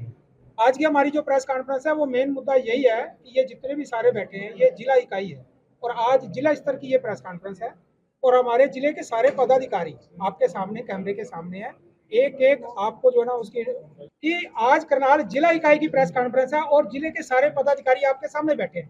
आप खुद आइडिया लगाओ कि पार्टी को उनके जाने के बाद क्या फर्क पड़ा। कोई फर्क नहीं पड़ा। देखो, पार्टियां छोड़ना, नई पार्टी में जाना हर बंदे का, हर लीडर का फंडामेंटल राइट है, वो उनका अपना है, वो करे, हमें उससे कोई एतराज नहीं है। कोई आता है कोई जाता है, ये तो चलता रहता है। इसमें जो है पार्टी अपनी जगह मजबूत है, मजबूत थी, मजबूत है और आगे भी मजबूत। दूसरे पासे ਜਿਹੜਾ ਨਵਾਂ ਸ਼੍ਰੋਮਣੀ ਅਕਾਲੀ ਦਲ ਬਣਾਇਆ ਹੈ ਸ਼੍ਰੋਮਣੀ ਅਕਾਲੀ ਦਲ ਹਰਿਆਣਾ ਸਟੇਟ, ਇਹਨਾਂ ਦੇ ਵੱਲੋਂ 25 ਅਗਸਤ ਨੂੰ ਦੁਪਹਿਰੇ 11:30 ਤੇ ਡੇਰਾ ਕਾਰ ਸੇਵਾ ਦੇ ਵਿੱਚ ਪੱਤਰਕਾਰਾਂ ਦੇ ਨਾਲ ਗੱਲਬਾਤ ਕੀਤੀ ਜਾਏਗੀ ਤੇ ਅਸੀਂ ਜਿਹੜਾ ਹੈਗਾ 25 ਅਗਸਤ ਦੇ ਬੁਲੇਟਿਨ ਦੇ ਵਿੱਚ ਦੱਸਾਂਗੇ ਕਿ ਇਹਨਾਂ ਨੇ ਕੀ ਐਲਾਨ ਕੀਤਾ ਹੈ। ਸਾਹਿਤ ਅਕਾਦਮੀ ਬਾਲ ਪੁਰਸਕਾਰਾਂ ਦਾ ਐਲਾਨ ਹੋ ਚੁੱਕਿਆ ਹੈ ਪਰ ਪੰਜਾਬੀ ਭਾਸ਼ਾ ਦੇ ਪੱਲੇ ਨਿਰਾਸ਼ਾ ਹੀ ਪਈ ਹੈ। ਸਾਹਿਤ ਅਕਾਦਮੀ ਨੇ 22 ਭਾਸ਼ਾਵਾਂ ਦੇ ਲੇਖਕਾਂ ਤੇ ਲੇਖਿਕਾਵਾਂ ਨੂੰ ਅਕਾਦਮੀ ਦਾ ਬਾਲ ਸਾਹਿਤ ਪੁਰਸਕਾਰ 2022 ਦੇਣ ਦਾ ਐਲਾਨ ਕੀਤਾ ਹੈ। ਹਿੰਦੀ ਦੇ ਲਈ ਕਸ਼ਮਾ ਸ਼ਰਮਾ, ਉਰਦੂ ਲਈ ਜ਼ਫਰ ਕਲਾਮੀ ਤੇ ਅੰਗਰੇਜ਼ੀ ਲਈ ਅਰਸ਼ੀਆ ਸੱਤਾਰ, ਇਹਨਾਂ ਨੂੰ ਬਾਲ ਪੁਰਸਕਾਰ ਦਿੱਤਾ ਜਾਏਗਾ ਸਾਹਿਤ ਅਕਾਦਮੀ ਦਾ। ਅਕਾਦਮੀ ਦੇ ਸਕੱਤਰ ਕੇ ਸ੍ਰੀਨਿਵਾਸ ਰਾਓ ਨੇ ਇਹ ਜਾਣਕਾਰੀ ਦਿੱਤੀ ਹੈ ਤੇ ਨਾਲ ਹੀ ਉਹਨਾਂ ਨੇ ਦੱਸਿਆ ਕਿ ਇਸ ਸਾਲ ਪੰਜਾਬੀ ਭਾਸ਼ਾ ਦੇ ਵਿੱਚ ਕਿਸੇ ਨੂੰ ਇਹ ਪੁਰਸਕਾਰ ਨਹੀਂ ਦਿੱਤਾ ਜਾ ਰਿਹਾ, ਜਦਕਿ ਸੰਥਾਲੀ ਭਾਸ਼ਾ ਦੇ ਵਿੱਚ ਪੁਰਸਕਾਰ ਦਾ ਐਲਾਨ ਹੈ ਜਿਹੜਾ ਉਹ ਬਾਅਦ ਵਿੱਚ ਕੀਤਾ ਜਾਊਗਾ। ਰਿਲੀਜ਼ ਦੇ ਮੁਤਾਬਿਕ 1 ਜਨਵਰੀ 2016 ਤੋਂ 31 ਦਸੰਬਰ 2020 ਦਰਮਿਆਨ ਪਹਿਲੀ ਵਾਰੀ ਪ੍ਰਕਾਸ਼ਿਤ ਕਿਤਾਬਾਂ ਨੂੰ ਪੁਰਸਕਾਰ ਦੇ ਲਈ ਵਿਚਾਰਿਆ ਗਿਆ।